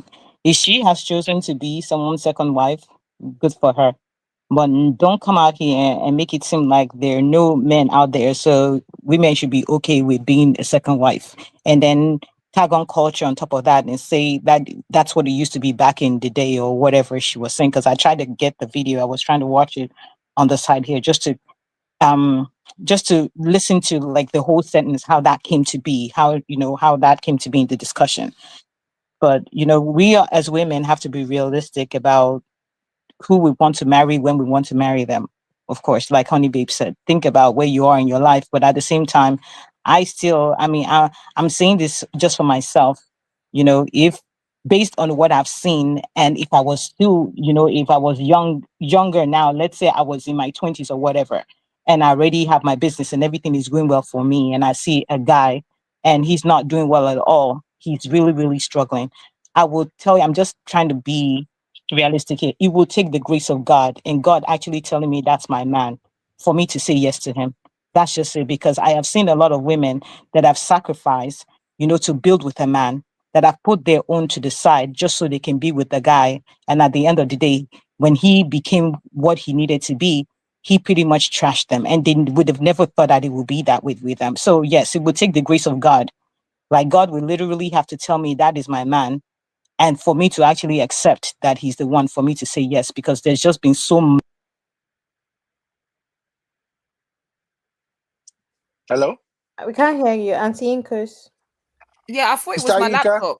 Yeah, same more. Yeah, she's gone off. Or maybe You can hear me? she's been. Oh, Okay. we can hear you now. We can hear you Sister Oh, now. Yinka, before you continue, I was going to ask something.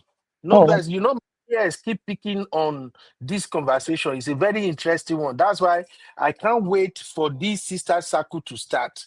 I mhm. like to listen where you people are talking. It's interesting. So, Sister Yinka, you said something I quickly want to ask you. Yes, sir. You said God will have to show you your man and you will have to accept.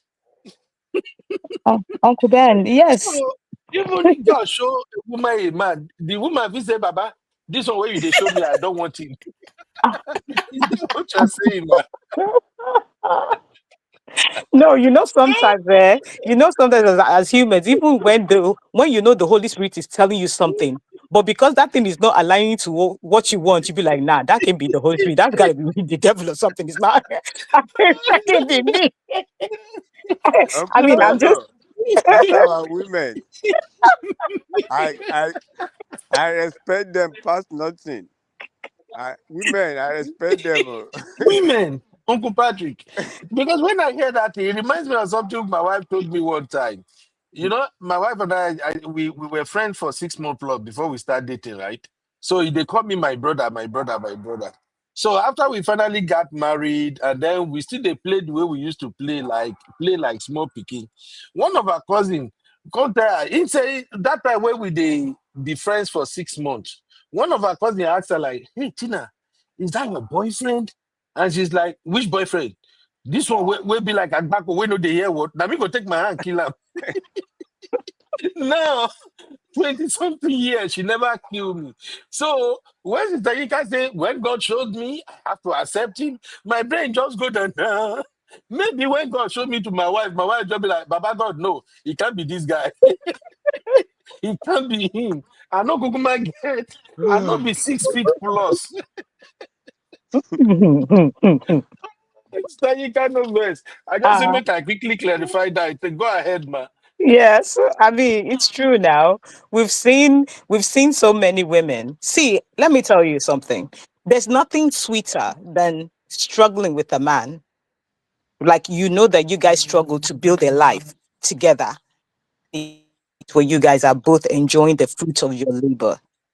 There's nothing sweeter than that, especially because for the woman, a lot of these women that I know that have actually gone through hard times with their husbands, and then the man became wealthy and everything was going well, and then all of a sudden they flipped. They had other options that they could have gone with when they were younger.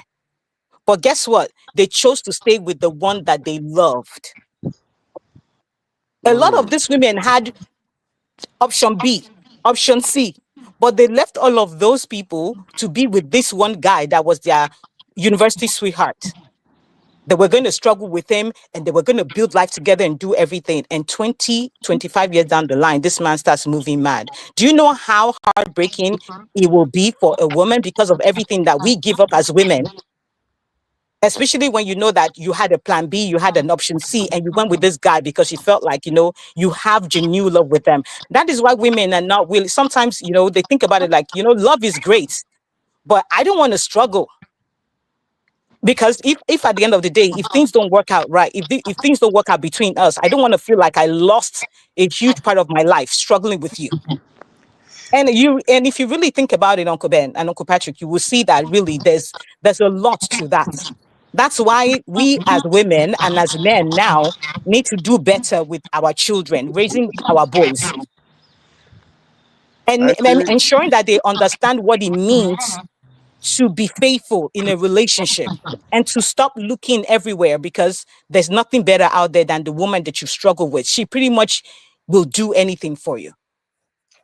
But then they will leave that, and then they start, before you know it, like that's the 60-year-old man at the party being dragged.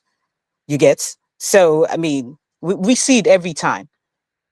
So I really don't blame women, especially in Nigeria, where they don't want to struggle. They don't want to do the struggle love anymore because they've seen it. It's overdone. And it's unfortunate. So. Please, can I ask a genuine question? This question is for Uncle Patrick and Uncle Ben. I say I can't wait for this sister forum. I want to I want to see Sister Inka talk. Honey Babe, Abby, Sisi, all our sisters should come in full force. I will not say anything. I'll just be jotting down till you guys invite me. Hmm. Can I ask Abby, a go ahead with your question? question. Okay, sir.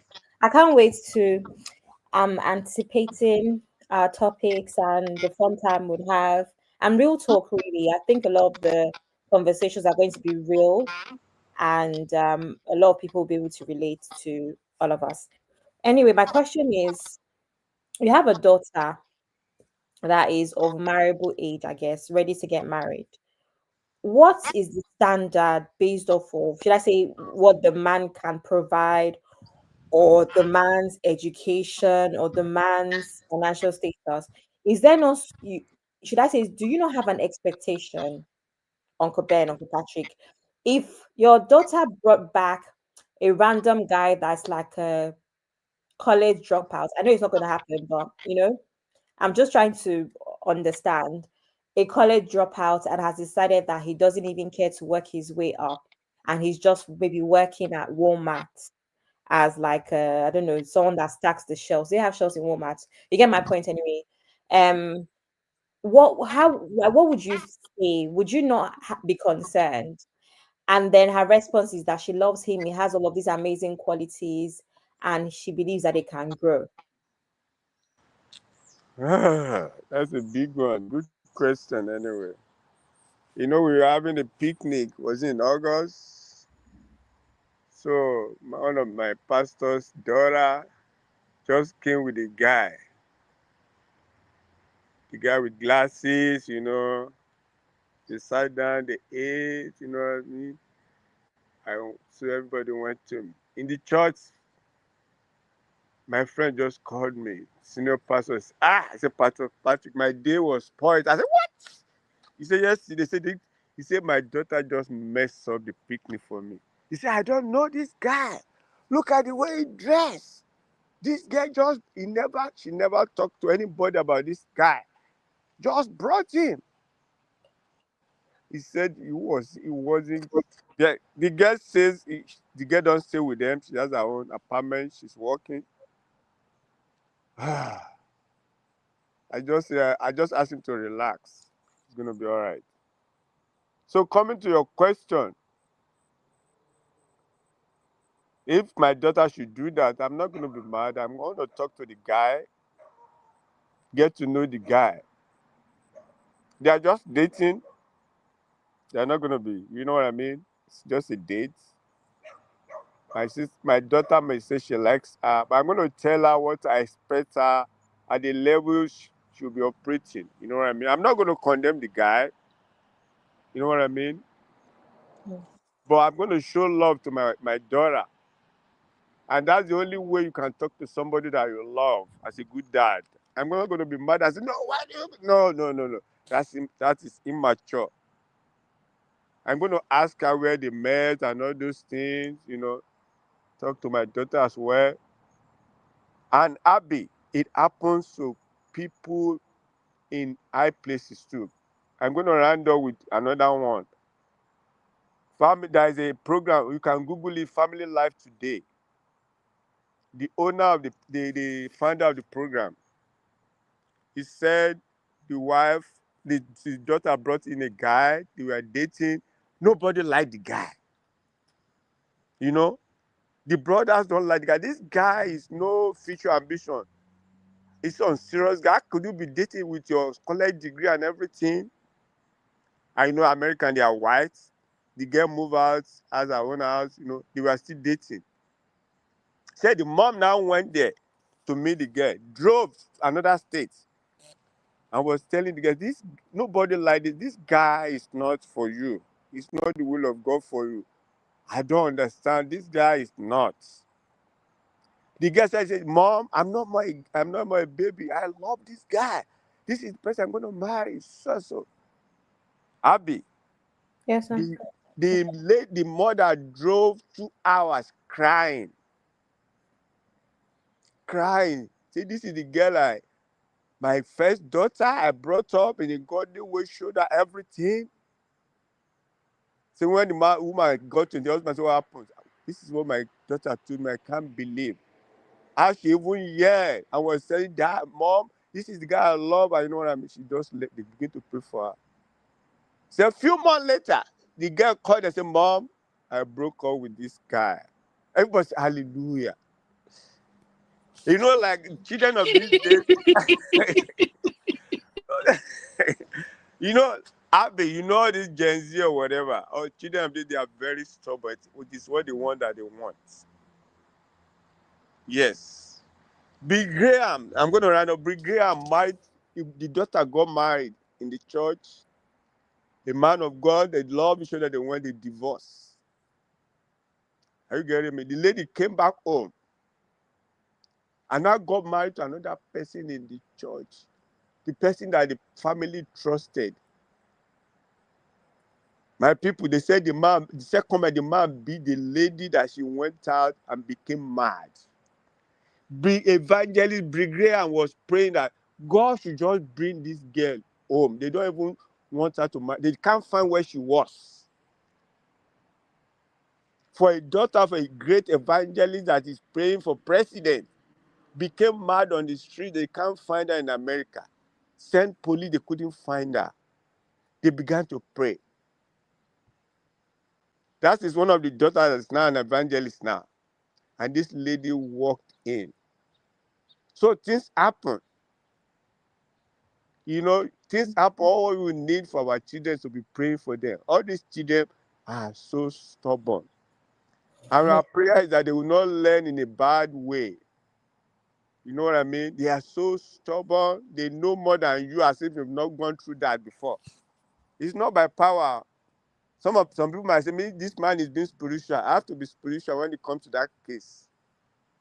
Yes, you have to be spiritual. Thank you. Thank you, Uncle Patrick. So basically, if we pray, the man still works at Walmart. Uncle Ben, please answer this question. What will happen? So why is Sonny Babe start laughing already? I have not even said anything. You people are laughing me already. So I just knew that the answers will not be realistic because that's not how it's going. It's not going to work that way. what do you mean it's not realistic? Can you give me the scenario again that Uncle you Ben, say your daughter brings hypothetically my daughter will bring somebody who work in Walmart? a man Yeah, a college dropout. college dropout that works Yes. at Walmart. What will you do? Has no prospect of even climbing up to, I don't know, managerial level or management level or whatever. What would you do? How will my daughter find that kind of man? But that's why it's not real, right? It's hypothetical. These things happen. And I'm going to tell a story about somebody that I know that this happens to women and marrying Okay, down. first off, Abby. Marrying down. Yes, Uncle Ben. First off, Abby, can you remove that part of no prospect, no ambition? No, because it's a thing, Uncle Ben. It's happy. I know this is a story that I'm very familiar with. It happens. And there's too many women that marry down. Honestly. Yeah. I'm going to my nanny.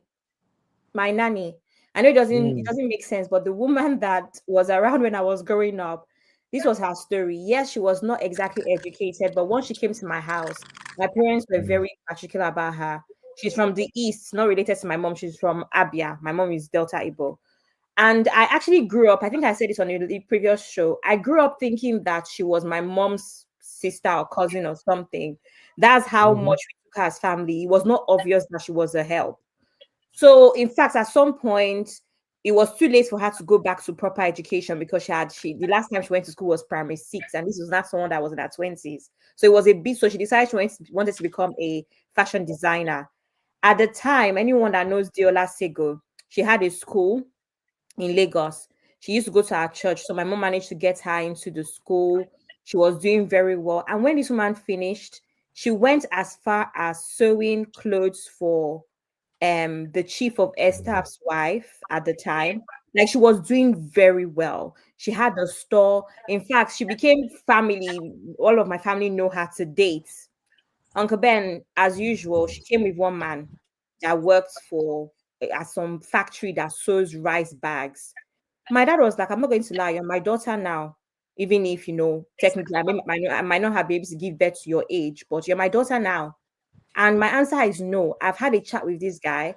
He doesn't have any ambition that I can see. He's uneducated. He fought my parents and she left the house. 5 years. Yes, this is actually, I'm saying this because I still talk to her because guess what? She's now on my payroll. Uncle Ben, someone that looked after me as a child. I'm now the one looking after her. Because anyway, she married this man against my parents' will. My dad even called her dad in Abia and said, "Sir, this is the situation." She went behind our backs, went to do the traditional everything. Thank 5 years later, 5 years later, she came to cry because things were not going well. Now she had 2 children, they were suffering. My dad found it. My dad was working somewhere where he was able to employ the guy. They brought them into our house to live at a little flat at the back of the house. The man stole. Just such a mess. Now they have 3 children. Every time they've raised money, and like I'm saying, my extended family, my cousins, my aunties, they know her.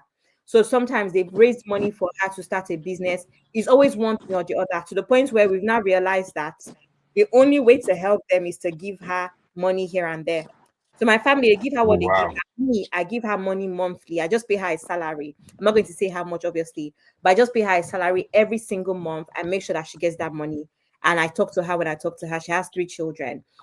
At this time as well, when she married this man, a lot of the younger officers that were working, under my dad liked her.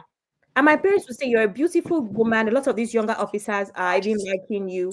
Why not give some of them? They have great prospects in the Air Force." My dad even pointed out one in particular that had spoken to him as his ego about her. This guy has great prospects in the Air Force. He's going to do really well. And really and truly, the guy currently is doing amazing, right? Like, he's doing amazing. We still know the man, obviously, and one of the guys that came up under my dad. And she did not care. She ran away from the house. It took her 5 years to come back to apologize and start. She needed help. And then since then, my mom would just tell her, come to the house, she'll come for weekends, she'll come and drop the kids. My mom took her on, but she could never be successful at any business, not even her fashion design that she was so good at to begin with. So this is a reality of someone that I grew up in my house. And years later, I'm seeing her and her life is just so terrible, Uncle Ben. The husband is, I don't even that. This is years later. Nothing has changed. She hasn't left him. She hasn't done anything for herself. She can never hold on to money. She started a provision store that people were able to raise money for. It was one thing or the other. The next thing, she sold the freezer. It was just that she had for, these provision stores when they have like frozen food, like chicken and stuff. Freezer. She sold the generator. It's just always one thing or the other, Uncle Ben, that it doesn't even make sense to start up a business for her anymore. So and that's why I'm a believer that, and I already explained my story about my dad and my ex and his reservations. I'm a believer that my dad sees something. I'm going to have to take that on board. Do you understand? It's different if it's like my parents' marriage where the only thing they saw is that she's Igbo. That is, I'm sorry, silly. But your parents cannot tell you that, listen, look at me, hold my hand and tell me this guy is not good for you. And I will not listen. I don't know if what I'm saying makes sense. It happens. A lot of women don't listen and they run away from home. There's even one in my university, this is my university that I went to, that even changed to Islam, and the man still did not even marry her in the end. Everybody was shouting, why would you converse inside small engagements? I'm not even married, you're already conversing. The marriage did not even work out in the end anyway, after giving up Well, everything. So these things happen. Women go against their families all the time. Yeah, There's so women many. goes against their family, and I'm glad you brought this back. And hopefully, when you, my sisters, when you're gonna have one of your episode on Sister Circle, I hope you will bring this conversation back in terms of women listening to their parents or elderly ones around when they want to get married. You see, like you said it yourself now, there's something your dad saw, your mom saw it, but the sister in question did not see it. She saw love and the love wanting thing for her. It's so unfortunate. Okay. But to answer your question, it's a no-no for me. None of my daughter can bring a boy who is, you can't work in Walmart. The only way you work in Walmart and I accept you is if you guys are still in school and you are just doing Walmart job just to pass by. So you people are boyfriend, girlfriend. But when it comes to settling down in real life, bro, you can't work in Walmart too. I'm not a rich man, but I believe my children, they have not tasted poverty. And I'm not ready for them to come and taste poverty with any boy. Oh. I'm not saying you should be super rich or anything, but at least you need to be in charge of your future. A good job for that. Or you are in the process of getting a good job. But Yeah. for me, if I really want to be honest with you, I'm hoping my daughters can get married to a boy who will have my type of addiction. Mm. That's what I'm praying for my children, that they can find a boy who have this mentality that no matter what life throws at them, they're just gonna bounce back and keep going. I'm praying that they marry a boy who is not going to blame people in his past in order to derail his future. I'm not key about, let my daughter bring the son of Dangote home or the son of Otedola. A lot of affluent children, they are the ones who are doing all nasty things. Many of them, not all. But these rich children, they are the one who do drugs. They are the one who do some things behind closed door that it will shock you because they can do it and get away with it. And a lot of these ladies that married to many of these affluent boys, many of these boys that their father are super rich and therefore they too they are rich. Many ladies who got married to them, they are suffering. They won't just come out. You only see the No, I glam. don't agree, Uncle Ben. I don't agree with that. If you followed our chat Okay. on the backstage, no, no, no. I mean, I agree with you. I don't agree with marrying a rich man's son just because his father is rich. If you follow our gist on the Exactly. backstage, CC, D, and I, you will know that is something that we discuss a lot. Where D, like I know a lot of rich men's kids and stuff. And CC asked us a question one day: if you guys know these people, why are you guys not hooking up with them? Because most of the time it doesn't translate that way. The number of people that I know that just open businesses just because their father has 50 million that he's not using.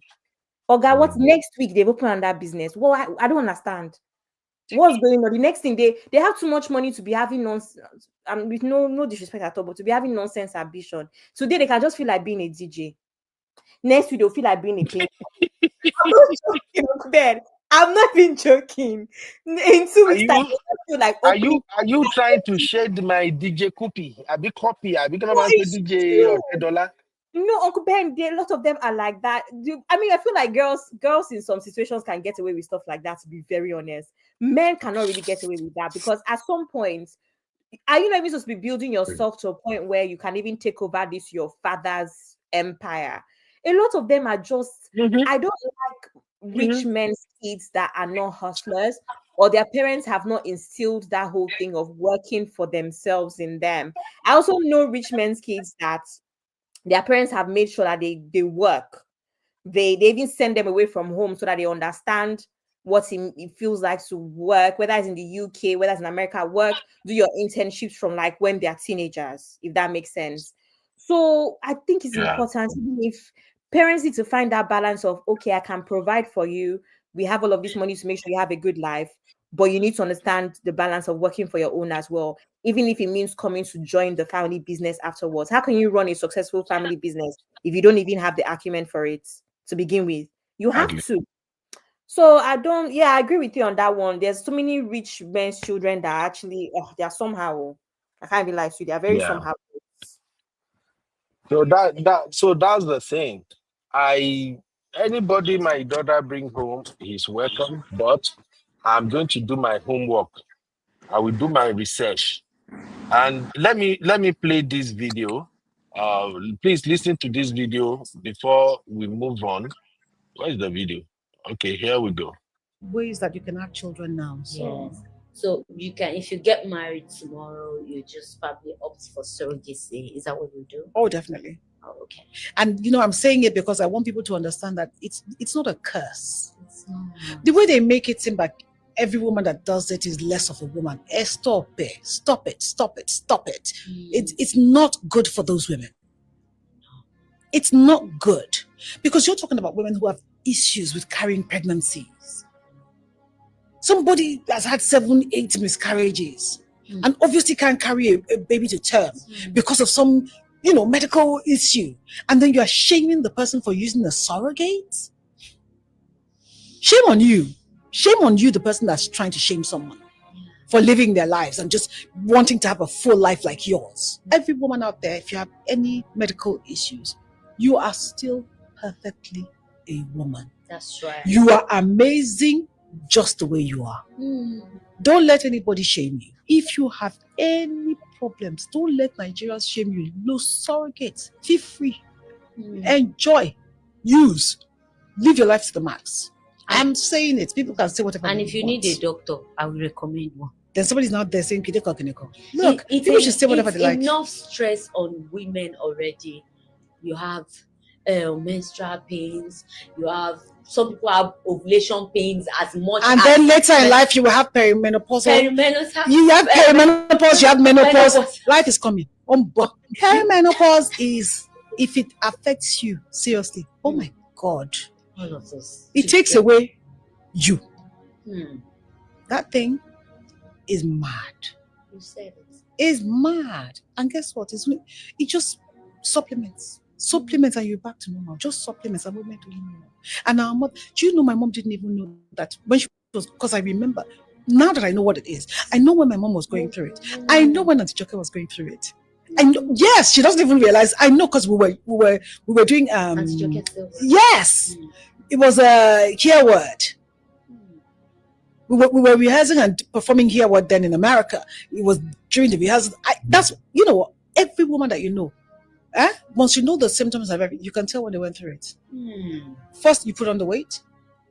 You start, because sometimes your cortisol will spike. That's your stress hormone. So your body is in stress mode. You start to crave sugar. You're constantly eating. You start to sprout hairs in different areas. I have mustache.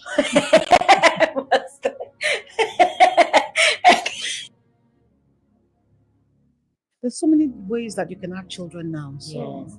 So I like this woman. No, I actually like Bimbo. She's Okay. I I know like you what like she her, said. She's I actually cool. like but her a lot, but I don't understand what's going on. Same with Tiwa Savage. All these podcasts. You're talking too much. do you want me to say what is going on? Yes, Say sir. it, Uncle Ben. And sisters will not come after me, or I should You just say what you reserve have it to until say. the day you We guys are may, having your show. we may Yeah, or but we you're... may not. Just do it with your full chest. Okay. Uncle Ben, remain silent. Okay. Thank you, Uncle Patrick. I Uncle plead the fifth. Patrick, no. I plead the fifth. You're not Uncle gonna say anything. I plead the fifth. Basically, to be honest, there is, how they say it's better you don't open your mouth, that sometimes if you don't open your mouth, you still gonna maintain the respect people have for you. I don't know if you've heard that phrase before. I Yes. think that's what is happening with this auntie right now. I like her, I admire her a lot, and I respect her singleness. to this moment. The moment I stop respecting her singleness is as soon as she opens her mouth and talk. You know, when she made that statement about the person I want to marry died, and that is why I'm single. I think we did an episode around that time, and I said the way she it sounded as if she wanted to blame everybody for her singleness.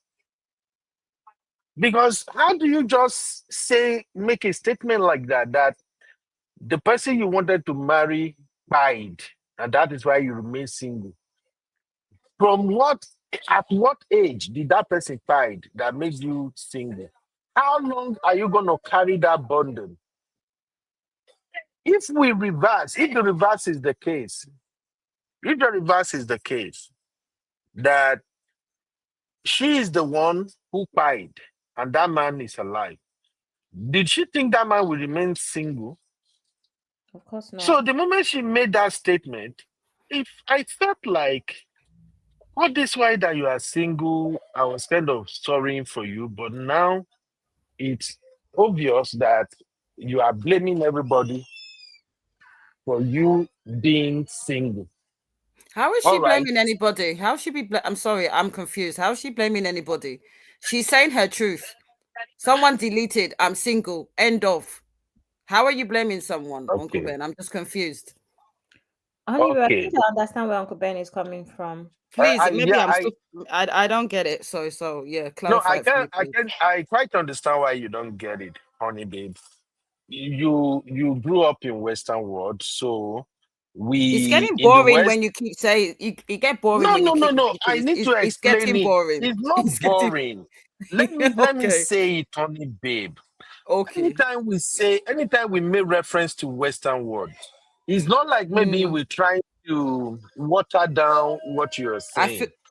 It's a okay. way of Mm-hmm. saying, look, how we look at Mm, things in African setting is different from how we look at things in Western setting. That's just what it means. So, for example, now this conversation we are having about this lady now, she said mm. the person I want to marry to died, and because he deleted, I stay single.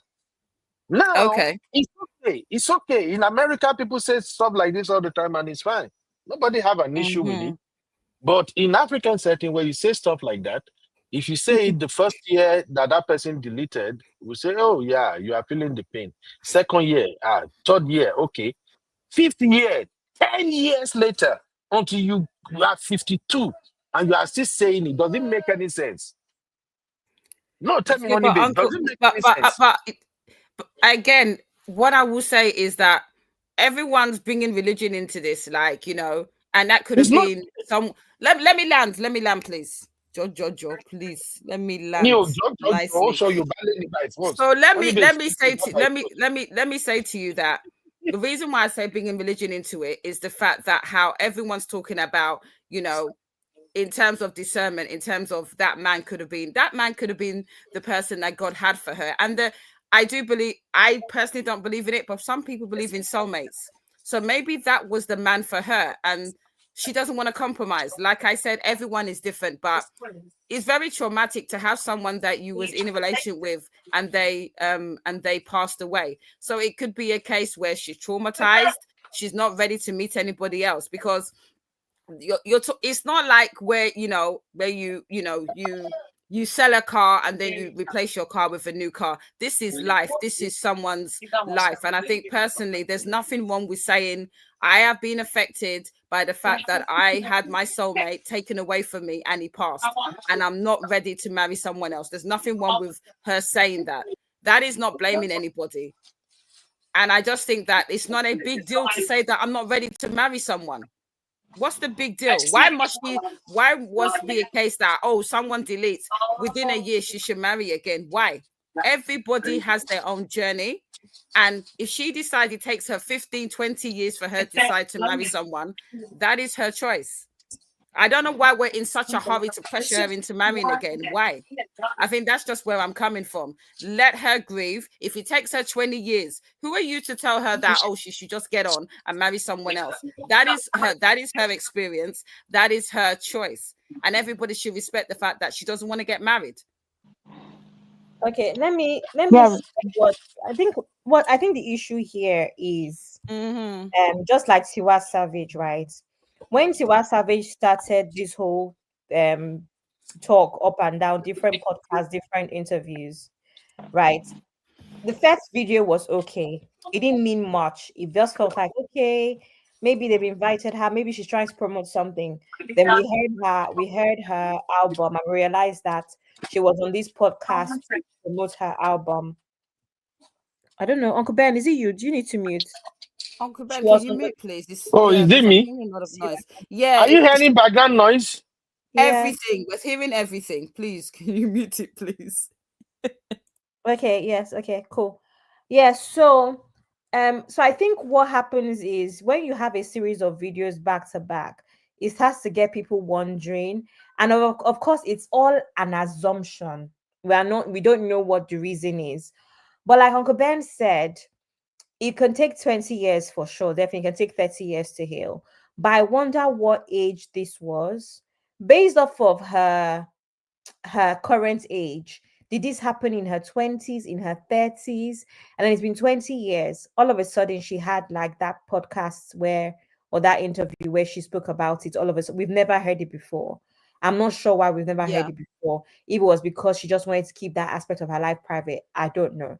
And then the next thing, it seems like every other video is some sort of video to garner sympathy. Remember that today, in quotes, obviously, again, it's an assumption. Remember that today we said, what is the point of all these videos? Are you trying to prep us for something? So, for instance, my first thought was, I heard that the reason you have not been married to this point is because your fiance passed on, blah blah blah. We're sorry for you. So, the average Nigerian, if she comes out to say next week that she's now one Oba's fourth wife or second wife, or one rich man's second wife, will probably just see it as, oh, well, she really, really tried. She hasn't found anybody. She's in her 50s. The love of her life actually passed on. That's why she's here now. So I think the combination of videos has got me thinking, in a sense. I don't know if what I'm saying makes sense. No, Where it is makes this sense man, to me. where is this It man, makes where is sense. this man headed? Why all of a sudden is she talking about this particular aspect of her life that she's Yeah, never spoken yeah, about? This is someone who Okay. had a this is someone who had a very big role on To yeah. Kill a Monkey. Okay. Can I say something real quick? I just got on Google to Sorry, Mama. Google about. I just got on Google, right, to find out about her fiance, and what I have here says that her fiance passed away in 2011, making it 14 years ago, Mm, as of 2025. So, and I kind of got the sense that it wasn't like anything that was recent with the way that she was talking about it. But remember that her friend, now forget that, I personally feel like there's something that's going to drop very soon about her because for when I saw her on Biola Adebayo's blog, on her podcast, I knew something was up because it's now been back to back. And this was not even the place I would expect her to be next. Right. mm, So I'm seeing this I'm seeing that what I'm trying to get at here is it's been a while, right? But it can take her 20 years to grieve or whatever. But let's put that aside for a second. What if the person that she was engaged to was really her soulmate, somebody that would have supported her in her dreams and her goals, and she just hasn't found the person? Remember that in one of the podcasts she had said that she was getting proposals, but she kept turning them down. She didn't say she didn't say that. So if you're getting proposed to, then it means that she was probably in a relationship with these people, but she just didn't want to marry them. So every time I guess maybe when they would not propose to her, she would turn them out and say, no, I don't want to. Maybe it was because of her friend, the other lady, I can't remember her name, that went through domestic violence situation with the person that she had married. Maybe she saw red flags in these people that they will not support her dreams and she's not ready to put her career aside. There must have been something that she saw for her to have decided that, you know what, the person that would have supported me in what I really want to achieve in life is not here. And you people do not meet the standard. And as long as you don't, I am not going to settle. It's very possible.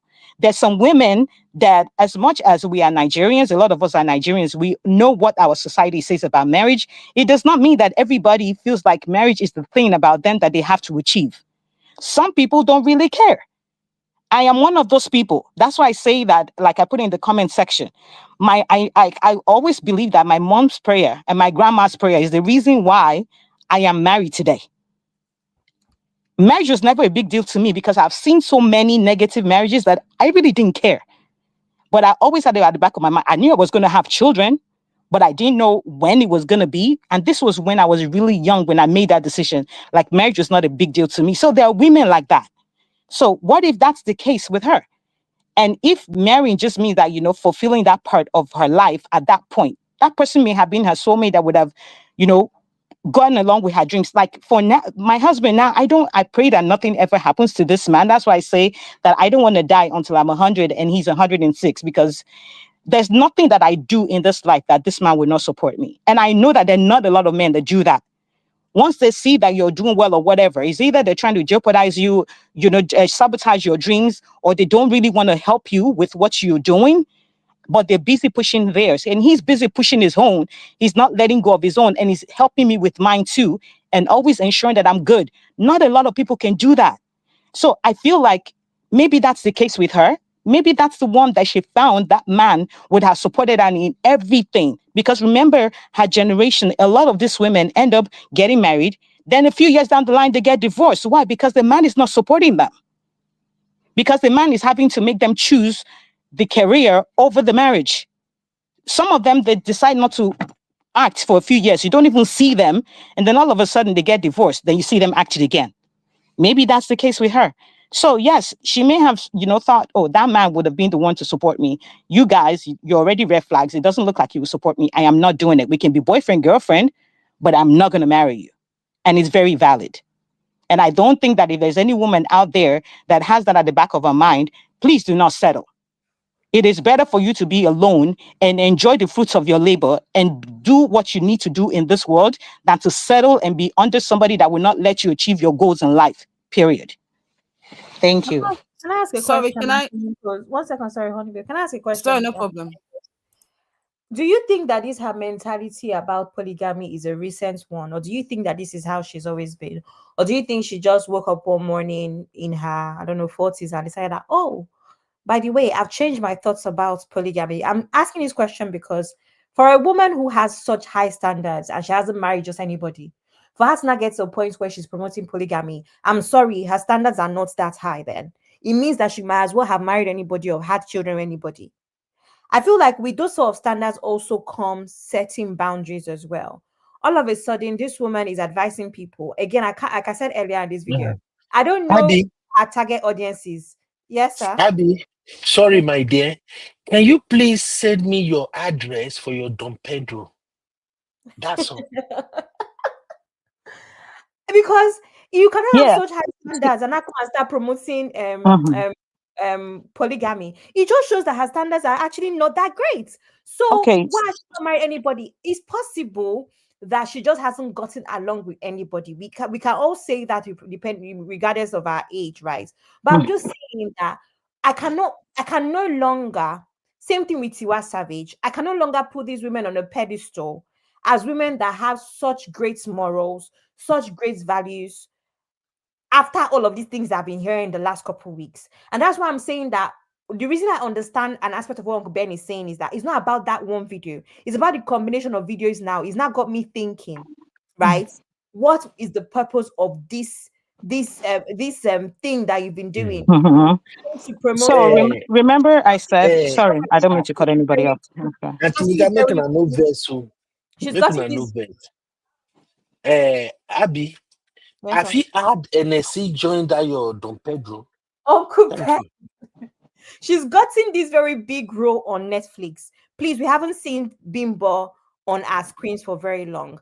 You would think that she would go on that whole thing of wanting to now be a constant on Netflix, but no, she's speaking about this particular aspect of her life, and I'm wondering why. That's all.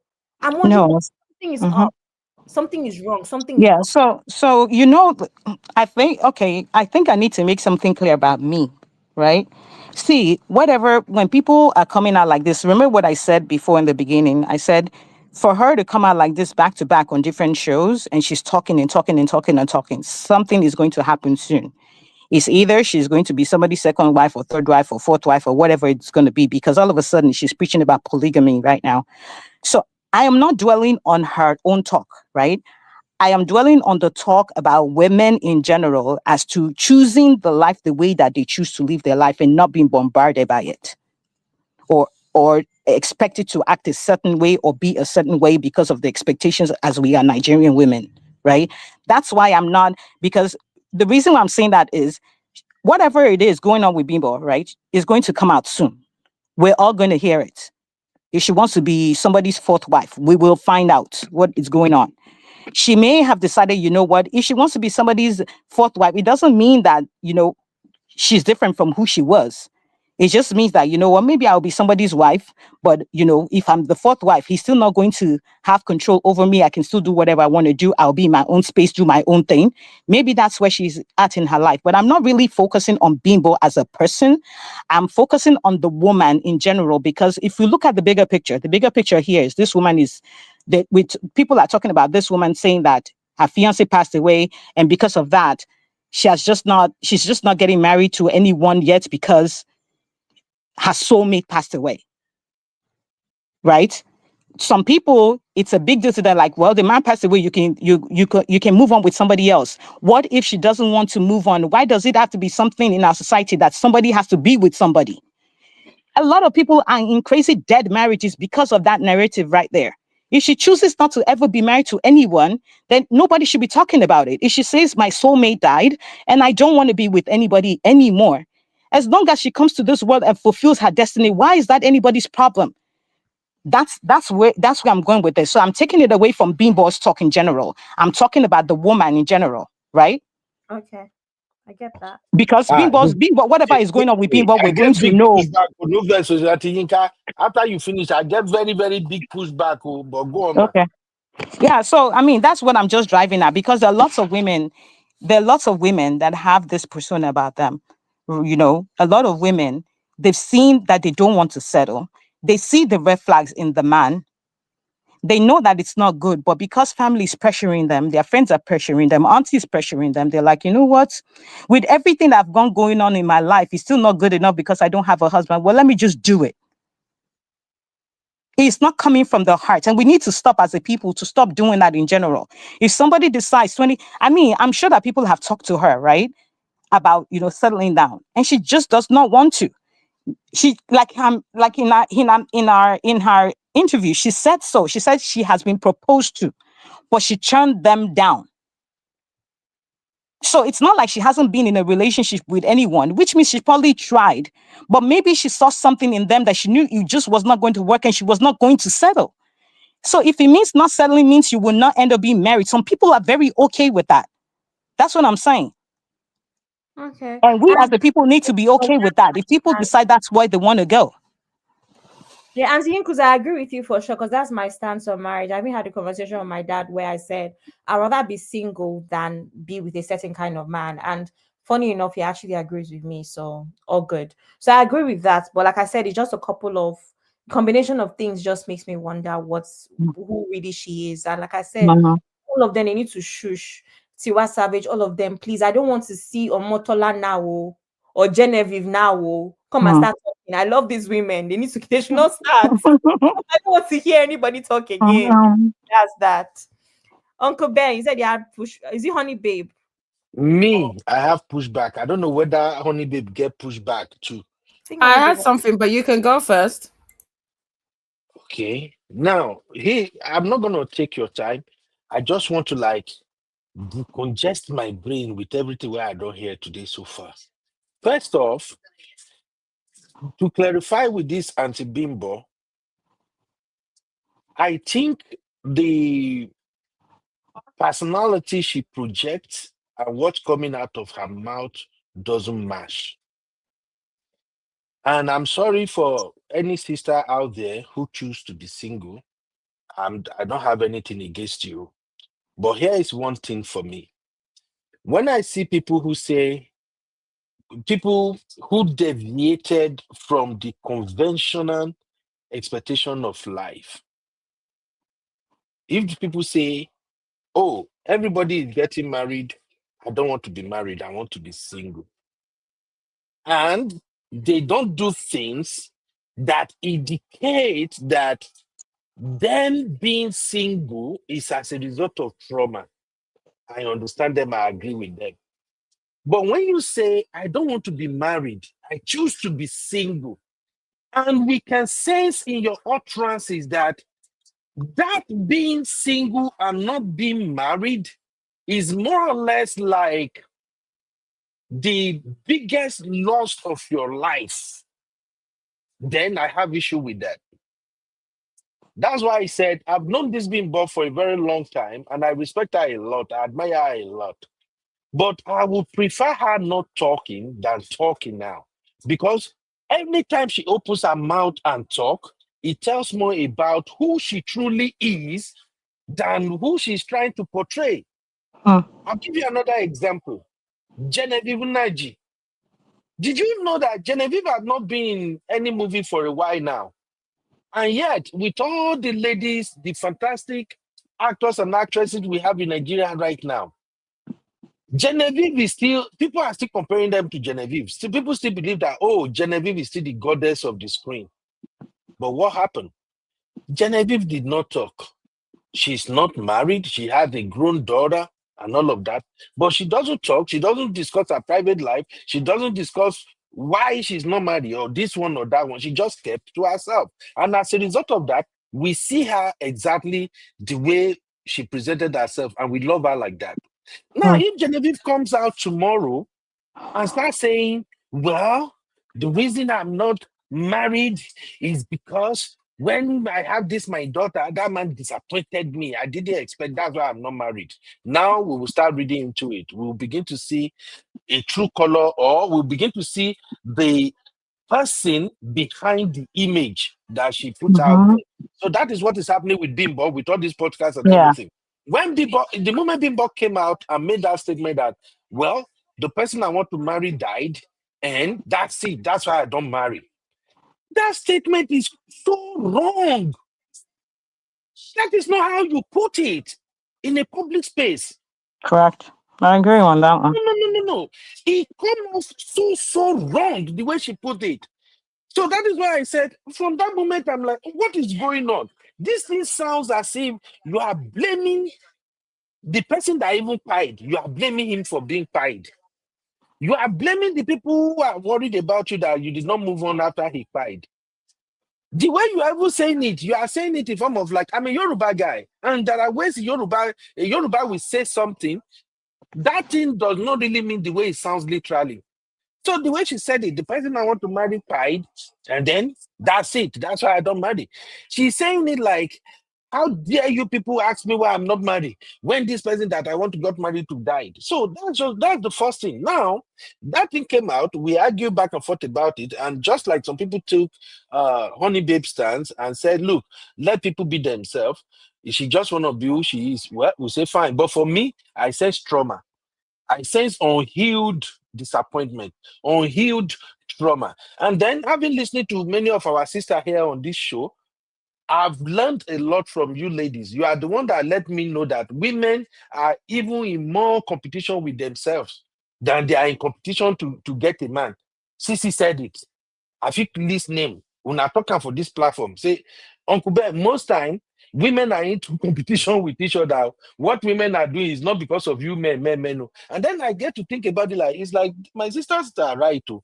But I say women are really in competition with themselves more than we thought everything women are doing is all about us men. It's the same thing with this Bimbo situation. At that time, have you seen Omotola Jolade's husband?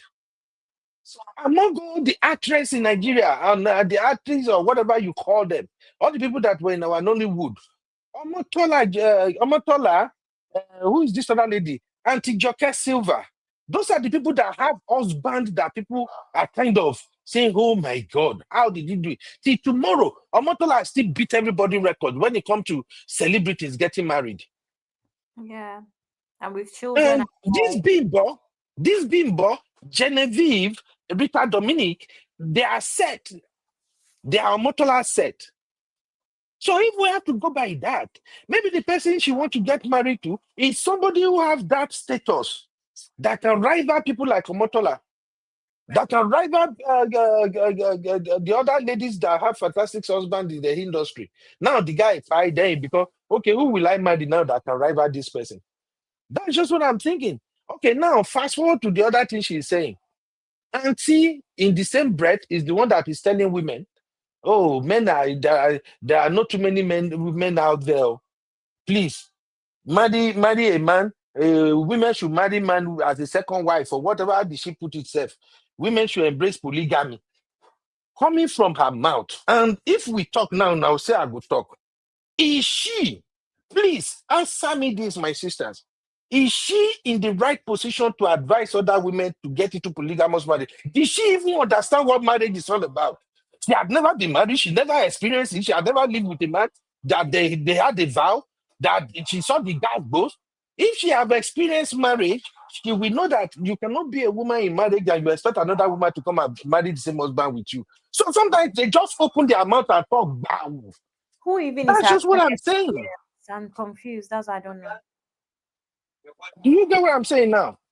So tell me, make it make sense for me. Is she somebody in the right position to open her mouth gaga and say, look, men are scarce, so go and be a second wife? Will she, if the person that died that she was angry about, if that person is alive and they are married, will she tell that man that, hey, honey, oh, the way you love me, the way you provide for our family, the way you took care of us, oh, I think you should go and bring 2, 3 other women to come and join me in this marriage? Will she say that? I dropped my mic. Thank you. Mic drop. Uncle Let me Ben, take the mic. you have a Nigerian Let me account. take the mic. I'll send you money. So is it okay for me Uncle to Patrick, continue? I get GTB, sir. Okay. You did well. I'll send you 2 million just right now. Sorry. Is it okay for me to talk? Hello. Go ahead and talk. Go Yeah, ahead, only bit. I'm just a contributor. I'm not the host, so Abby is in yeah, charge. Go I ahead. actually agree with what you're saying. The problem is there's so many contradictory stuff that she's saying. But I think my kind of contribution to this is that yeah, she's kind of contradicting herself. The hypocrisy, I get it, Uncle Ben. I think from my point of view is that I personally believe that she's on some trauma trip. She needs to deal with it, and I do believe that there's nothing wrong. I think sometimes we have this idea that when you're talking about Genevieve, fine, she doesn't talk, but doesn't mean that someone else doesn't have the right to talk about their lived experience. I personally think that once she said, I do agree with you, kind of in hindsight, that maybe the way that she phrased why she was single and the way she phrased her deleted fiance wasn't the best, or she could have at least declined to even answer the question if it was in regards to why she was single. There's other ways she could have obviously dealt with that question. But I do agree with you that once you say it, you don't need to go on about it all the time. I personally disagree with you that just because you're not married doesn't mean that you can't have an opinion or talk about situations when it comes to marriage. I don't agree with that. But in terms of her being the spokesperson for some of the things that she said, based on her most recent stuff, which is not, there's nothing wrong with being a second wife. Yeah, I agree. She's not the person that should be the spokesperson. But I think it comes down to the fact that she has said so many contradictory statements that people are not taking her seriously, and she looks like she doesn't look she lacks credibility because of the fact that she's saying one thing in terms of, women, we shouldn't be pressured into marriage, blah blah blah, there's nothing wrong with being single, and then in the next conversation you're now saying there's nothing wrong with being a second wife. I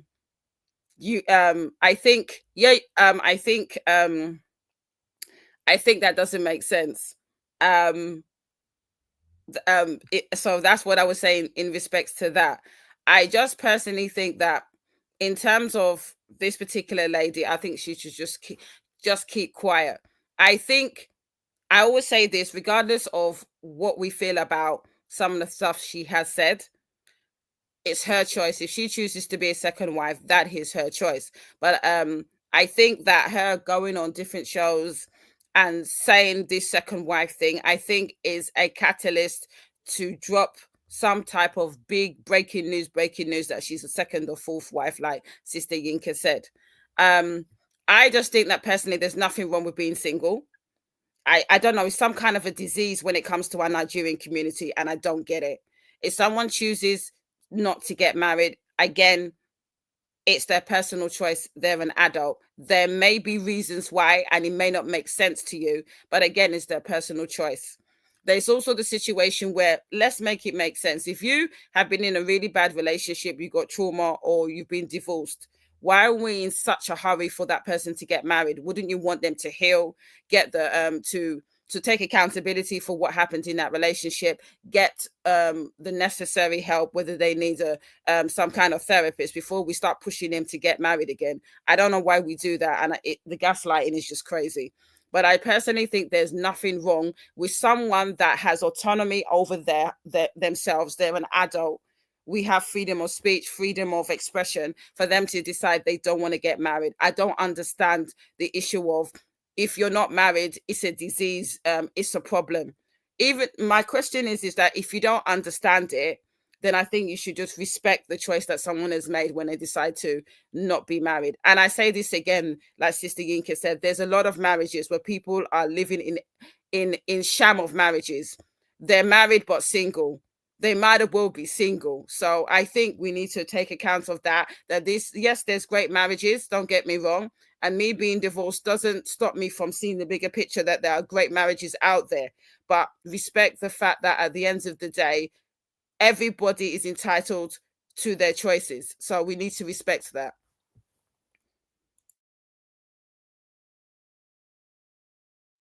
Yeah, I've done the Okay. mic drop. You did mic drop. Wait, is Abby here? Thank you. Abby, are you okay? I'm here, so Okay, you are tired. All this right. working hard though. Hey. Sissy said, giving advice based only of other people's experiences is not the same as being into going through it. Sissy, I need your address. You deserve a Dom Pedro plus Can I one bottle of push back? Hennessy. Can I push back? Yes, Because that she You will there's can never even push get. up. You can no, push up on this one, honey babe. no. The reason I say that is that we've had loads of conversations, and I know about marriage, and I know there's been loads of contributions from people that have never been married. So I think it's kind of like a contradiction in itself, because I know there's been situations about marriages on this platform and other platforms, and there's many people that are single, never been married, that have made great contributions. So I'm going to push back Okay. and say that I don't agree on Uh, that statement. Honey babe, let me help you. Let me make this make sense. The Please do. bone of contention here is not about single person giving marital advice. It's Okay. about the quality of the advice you are giving. Honey babe, some of our sisters who are not married, how many of them did you see come out and tell you that there are shortage of men out there? Go and be a second wife in a polygamous home. How many single or divorced women did you hear that say that? That's the point. It's not about No, but I don't think you're getting me. giving What I'm marital trying, advice, but it's about the quality. I understand, but I've just said that she's a Yeah. contradiction in herself, because she's given mixed messages, and I explained the reason why. But what I'm trying to say is that, are you trying to say to me that there's a door that closes over you just because you're single and never been married? You have no right to contribute or give advice just because you're single? Mm-mm. It's not like that. Mm-mm-mm-mm. It's just it's about who is that advice coming out of their mouth. Do you know? Let me bring your mind to something else again. I don't know if you guys saw one other interview she did with her friend. Bimbo Akintola or something. That's her friend's name. That friends, I think Auntie B did a show about that woman who is also an actor that the husband maltreated. Nobody knew. And she happens to be a friend to this Bimbo. When I watched that podcast, the way Bimbo was narrating what her friend went through, and the way she was talking, she was vibrating. I'm like, if this woman is my wife's friend, I don't think I want to be married to that friend. That friend. Maybe I should say it again. The way she sounded on that podcast, the way she was talking, the way I look at her and I'm like, I will not allow my wife to hang around a woman like this. What was the This is problem? purely negative energy. I don't know. Maybe you did see. I will go and find that interview. I will share it at the Okay, well, backstage for she was people to talking watch. about her friend's marriage and there was DV. Is that correct? Yes. So was she The supposed to be laughing and energy joking about it? is Was she not supposed to be laughing and laughing talking and joking about. about it? Honey, babe, I don't know. You see, the way But we men, the way we see some things, her friend was being abused. So obviously narrating it, you're gonna be emotional. I mean, if I was narrating my friend's abuse, I think I'll be vibrating as well. And I haven't seen the podcast, but I'm just saying. I don't know how you expected her to compose herself when she's talking about someone very close to her being abused. okay. I know you don't get what I'm saying, honey, babe, but I understand what you're saying. What I'm just saying is that she needs to go and work on her energy. This is the problem with entertainment industry. That's why people idolize all these celebrities a lot, thinking because the way we see them in movies, the way we see them on our screen, that is how they are in real life. Wait until you see the true color of who they are, and you will be shocked. My own thing is that ever since she started talking, the more I listen to what she's saying, the more I'm beginning to see that this auntie get a lot of issue with herself than who we thought we see on the screen. And it's showing. Don't you know when people are talking, the way you talk, the way you gesticulate, your body movement, your facial expression, everything, it adds up to something for people who are observing. That's just it. Her energy to me is kind of off. I'm sorry. But Her Uncle Ben, there's energy, many for me as a man, no, I'm speaking for me alone, no. Her energy, the way she talks, where she's coming from, how she expresses herself, I will not live one day in marriage with somebody like that. That is me, oh, not anyone else. Oh. I'm just saying, but, no. but Uncle Ben, you've been on this show and there's been certain topics where you have been screaming, no Mhm. disrespect, and people can judge and say exactly the same thing. So I think you're passionate when you was talking about the subjects. So I think we need to give her grace where she was very upset, very emotional because she was talking about a close friend of hers and talking about and describing how what her friend went through, which was abuse. So I think you need to take that into account. We can take, yeah, I quite understand everything you're saying, honey babe. But sometimes, when you are telling someone else's story, and even the person that is watching you telling the story is almost looking like, is it my story this person is talking or our own story? Let me give you an example of where I'm going with this. Have you seen women? I don't know. I think they qualified them on this platform before. Those women that really don't like men. I've been waiting that they call those women Misan. uh, misandries. Yeah. Have you seen them? Those women that don't like men when they talk, Yeah. that they find it difficult. Anything that has to do with men, they will look for a way to water it down. They can see a perfect couple, husband and wife, who are doing their own thing. Maybe they do one PDA, they just show it. They will look at that PDA and they will see something wrong. Some of these women, when they see people in perfect relationship, they are always expecting that something will go wrong. Something will go wrong. Something got to be wrong. There's no way these people can be having all of this fun and say they are happy together. Some people are like that. Some people are like that. So for her, me, I'm just saying my own. I think it's better for her to stop talking. The more she's talking, that drag away she says she no one see. By the time people find out the end game, for all this talk. Now that time then they go come really drag out. That's just what I'm saying. So the way she spoke that day, on even when she was on her friend's podcast, I was looking at her friend. At the point, her friend was who I was looking at. Like, I'm looking at her friend and I'm looking at her. And I'm like, okay, there is something here. The way you carry this thing put for head, even the person who passed through this some trauma herself, she's even laughing watching you talking about it. Well, it is what it is. But my thing is just that, Auntie, if you are single, when you want to discuss some subject or topic, you also have to bear in mind that there are other people who are also listening to you, who can see through what you are saying. That's just it for me. And this, hey, go and marry a polygamy, men is scarce comment. That is just like the icebreaker for me. I be the straw that break the camel's back for me. Like, even me, where I be man, I can't tell my fellow man say enter polygamy, not to talk of a woman who they para say a person wey wan marry, pie.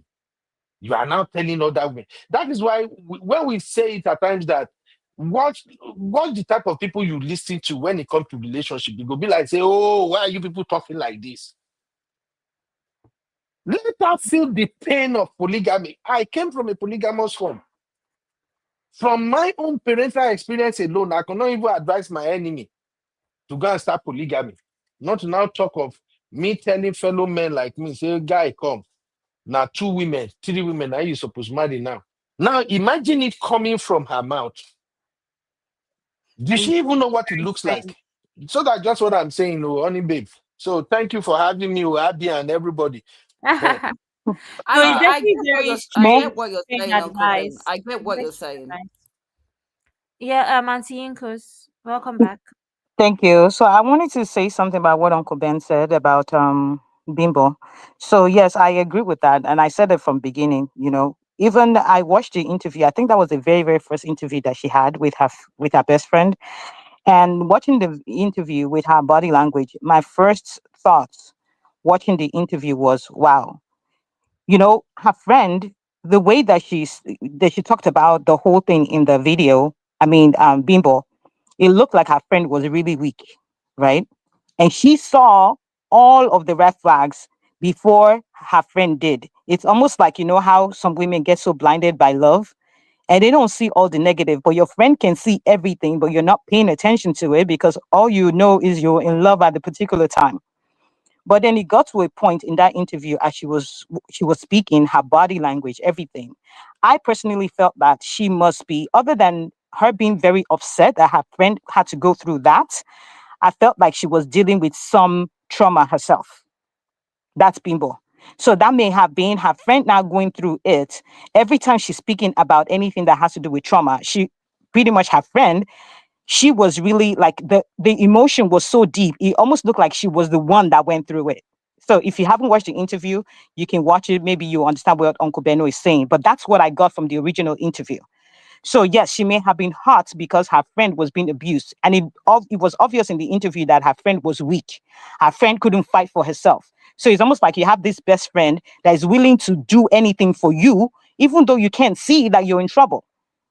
That's what I got from her. Also, the fact that it looked like she may have also had some kind of trauma at some point, because as she was talking about her friend going through it, it looked like it was triggering something in her. And she kept going on and on about it to the point that even the person that actually went through the abuse, it looked like she was trying to pause this, like stop it. But of course, it's not live streamed and they have control over it. But maybe they decide to just go ahead and just air it anyway. That's what I got from that. So that goes back to, her now, which is what Uncle Beno said about, her going from being single with your soulmate and all of a sudden you're talking about polygamy. See, whenever a woman comes out like that, because if she was with that man that passed away, right, that was probably her soulmate. Would she want another woman to come into the mix now? Absolutely not. So when a woman starts coming out, it's happened a few times where when people start coming out from, oh, I'm single, oh, I choose to be single, I don't want to be with anybody, and all of a sudden their second wife, third wife. This is how it happens. It's because there's something brewing. They start talking about, all of a sudden there's a shift in, oh, I'm okay with people, having being the second or third wife, is because something is about to happen, which is why I said in the beginning that the shoe is about to drop, and we're going to find out soon. Right. So I completely agree with Uncle Beno on that. But I also do believe that there's something happened with her that kind of triggered the way that she reacted in the video when her friend was talking about the abuse and everything, and she was really, really hot about it. Yeah. So that's it. Fair enough. Okay, Anyway, let me say something, sorry, please. Uncle Patrick. Yeah. Yeah, you've all said well. Uncle Ben, Sister Yinkus, Honey Baby, Abby. I came to realize that most women, when they speak about an issue, they allow their emotion to supersede their sense of reasoning. Yeah, if I attend a conference, I've always been doing that. I may be the last person to speak or ask a question. And they will say, where is this man? Where have you been? Just because I'm collecting some information from you guys. And I believe people are smart as well, so I'm not just going to jump and begin to talk and believe I'm the smartest. Women have to be very careful. I had a woman that was talking about Pastor Shola. She was in my house. Immediately she saw Pastor Shola on the TV. She said, that's my pastor right there. She was yelling. So when she got divorced, you know what she told me? She told me, she said, Pastor Shola doesn't know what she's talking about. He's talking about. I was like, what are you talking about? He said, that man doesn't know. In fact, Pastor Shola had a program that I contributed. Pastor says, Pastor Patrick, I know you. Somebody said something about you. Meanwhile, the woman has told Pastor Shola about me. So I was like, what is wrong with women? So Pastor Shola doesn't know anything now. He doesn't know what he's doing just because your marriage didn't survive it. Pastor Shola was involved. She was a counselor. So she was speaking from a place of emotion. So that's what I seen in women. They're emotional being, and they can't do anything without exhibiting their emotion. But there's a level at which you have to exhibit it so that people will not say, is there anything wrong with this lady? Is she okay? She surely needs a therapy. And we from Africa, we don't believe in therapy. Yes. And me, I'm always very open. I've gone to see, I've talked to therapy, even with little things. My job in America, when I moved down here, I've always been on the lower cadre. But when I just got moved up, boom, in a big office, with a cell phone, with a laptop, with 2 computer screens in my office, by 9 o'clock, I was done with my job in the morning. Imagine going to work assisted by 9 o'clock, you've done everything on computer. You just sit, and that thing gives mental health. You can't go out. You have to wait till 5 o'clock. And people are saying, this man, you've done everything. I used to talk to people, go to operation. I couldn't do that. I do everything on computer, on email. So it affected me that I have to tell my wife, I don't know what is wrong with me. Like I'm running crazy. I'm just working. I'm getting salary of work that I do in less than 3 hours. I have to go and see somebody that this thing is affecting me. I'm running crazy. Something as simple as that they are paying me. It's not as if I'm cheating the company. I have to wait till 5 o'clock to leave my job. But at the same time, I am not doing anything. So what I'm trying to bring up from there is there are a lot of cases that need therapy. Don't just come out and just talk and say, well, I didn't get married because what happened, and today you just come and say, if you have a second husband, if you have somebody that's married, you go and marry that person. It doesn't. He's talking from a place of emotion, and she's going through a lot. You people are really, you're an expert. The way you analyze it, that's why I kept quiet. I'm taking a walk for the past 1 hour. I've been listening. You guys are really good. But one other thing, we should too should learn from the mistake of these people. Whatever things that you need help, go for it.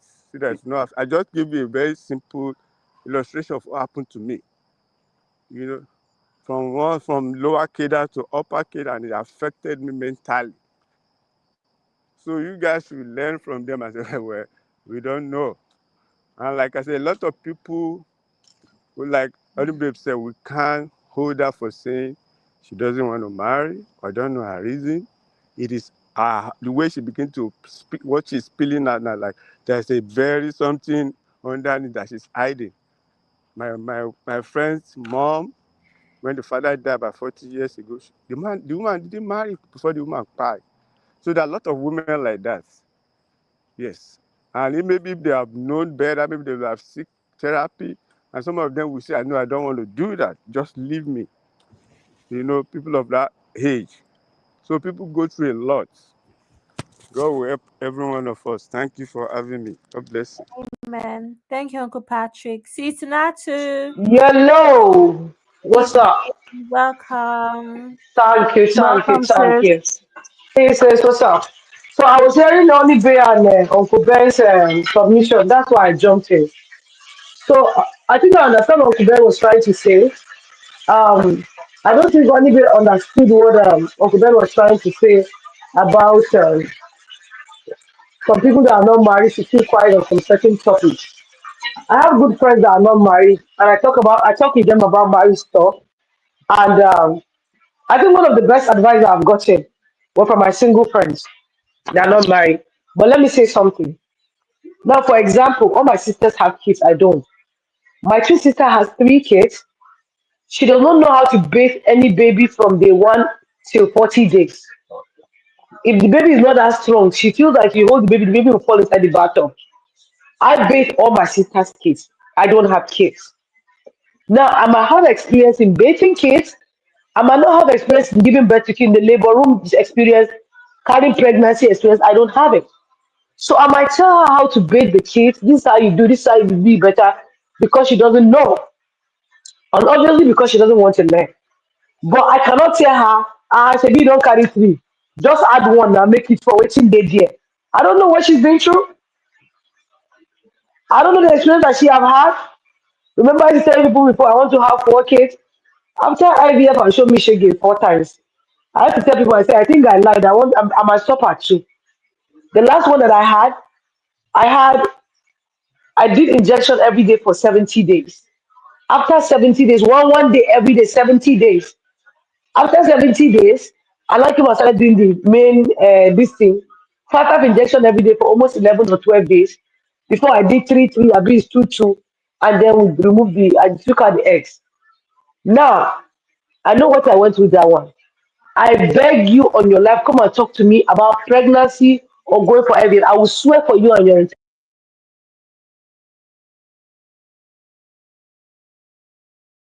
Sister Natu, we can't hear you anymore.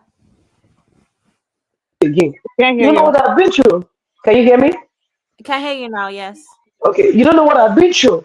So, and then somebody might come and say, one of my friends that tried IVF, we were talking and I said, you want to, but me and my husband are open to adoption. But I was talking to her. She said, Natu, I don't think I can love another person's child like my own. And I understood her 100%. I have loved other people's kids like my own. It's natural to me. For some people, it's not like that. And that's okay. But what Uncle Ben is trying to say is that even she has never acted in polygamous home. Has she ever? No polygamous marriage is the same. Oh. No, I grew up in the north. Like Somebody said that she polygamy. grew up in her parents are from a polygamous home. Let me tell you, that's why I say no polygamy is the same. Okay, in all of my uncles in my village, they are our chief. He's the only successful polygamous man that I know in our village that have more than 1,000 marriages. You know why? That my uncle has a strategy, and all the men have not been able to learn that from him. If one of the wives comes to gossip about the other wife to him, he will not say anything. He will let all of you maybe are sitting down inside the house. You know how we used to do back in the days? They will sit in the house and be gisting, taking fresh air. You say, hey, Abby, come here. What did you say only be said again? And you be eyeing him like, bro, that secret me and you talk. Uncle no go answer you. You must stop that thing that you say only be sick. So when the wife you got another side man, they just avoided him. That's how there's been peace in his home. His other siblings, he has three wives for that matter. His other siblings have not been able to keep two. Even the ones with the one, they keep divorcing and remarrying. Do you understand what I'm saying? If she had grew up in a polygamous woman, it was peaceful. Maybe she go try and marry her own, they can't give us story. Because you're not marrying your father.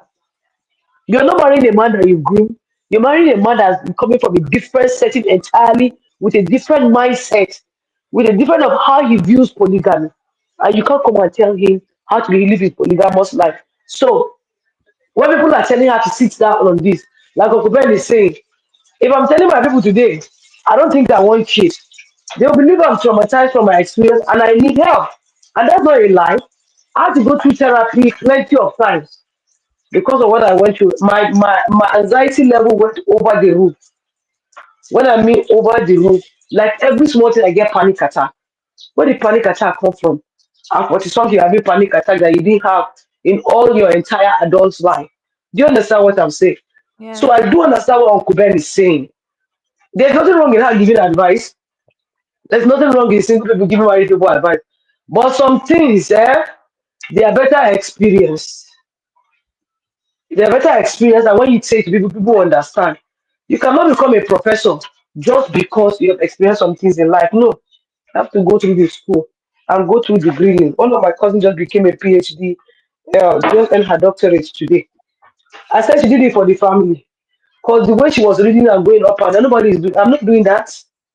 I'm not. So once the people that have PhD are discussing some things about research that they've done, I have to sit that one out because I don't have experience in that.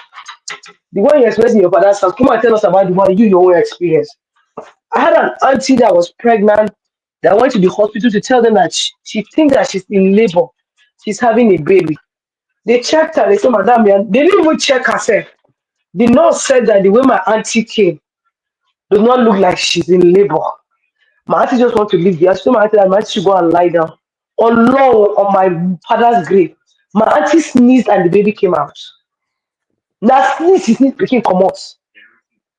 Like a sneeze was coming. She itchy. They just say, "Meh." The girl's name is Blessing. That was the name that they just gave her. Like she knows stress the mama. Then my mom was the one that did labor for 4 days. You understand? So Yeah. if they're talking about labor, my auntie and my mom cannot talk about the same thing. So no polygamy is the same. So yes, we're telling her to see this one out because if she just had one experience of one man breaking her heart and saying the person that she wants to get married to died, so she's not getting married, like Ola will say, tell us the rest of the story. Because guess what? If you go to school and you drop out, you're not going to go to school again because you drop because you feel that one that you don't think you'll make it in school again. Like no. Maybe if you want to go to school and learn carpentry, you're going to school for that one too. You have to learn, you're going back to that school. I did my driver's test 4 times before I passed. Did I quit going for Sister the driver's Lati, test? No. Sister Lati, abeg, no vex. How you want your Don Pedro? Big bottle or medium size?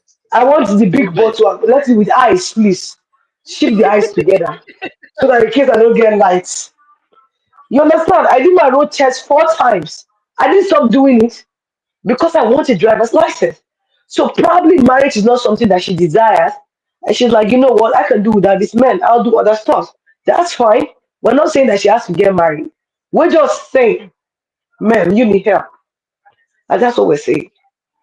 And like Allah will say, if you want to keep talking, tell us the rest of the story. Chicken. When I went to go apply visa 200 times, they still apply, even they no giving her. You just say, just because one man cry. Like Brother Ben said, she's probably even blaming the man for crying because it's the reason why she's not married. Or I'll say, because this and this has happened to me, is the reason why I don't have kids. There are 1 million ways to have kids. That's just the fact. And I have to go through all the rub before I will rule it out. And if somebody say they don't want to do it because of this, that's fine. They have their own story. If you choose not to say it, it's fine. Like Uncle Ben made example with Genevieve.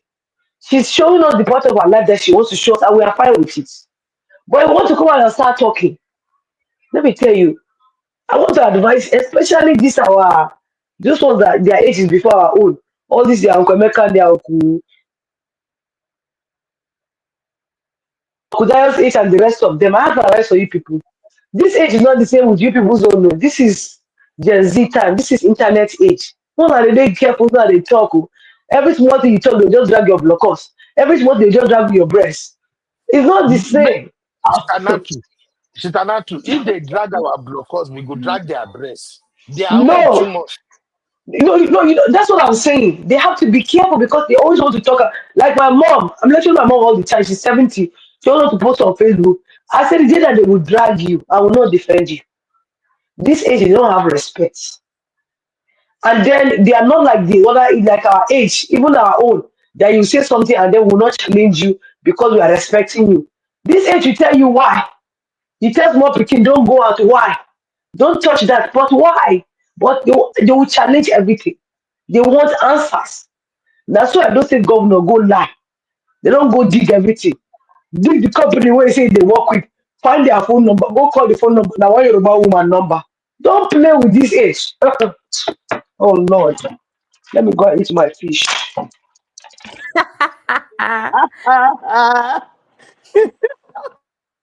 Hmm. Does anybody have anything to say? Uncle Ben,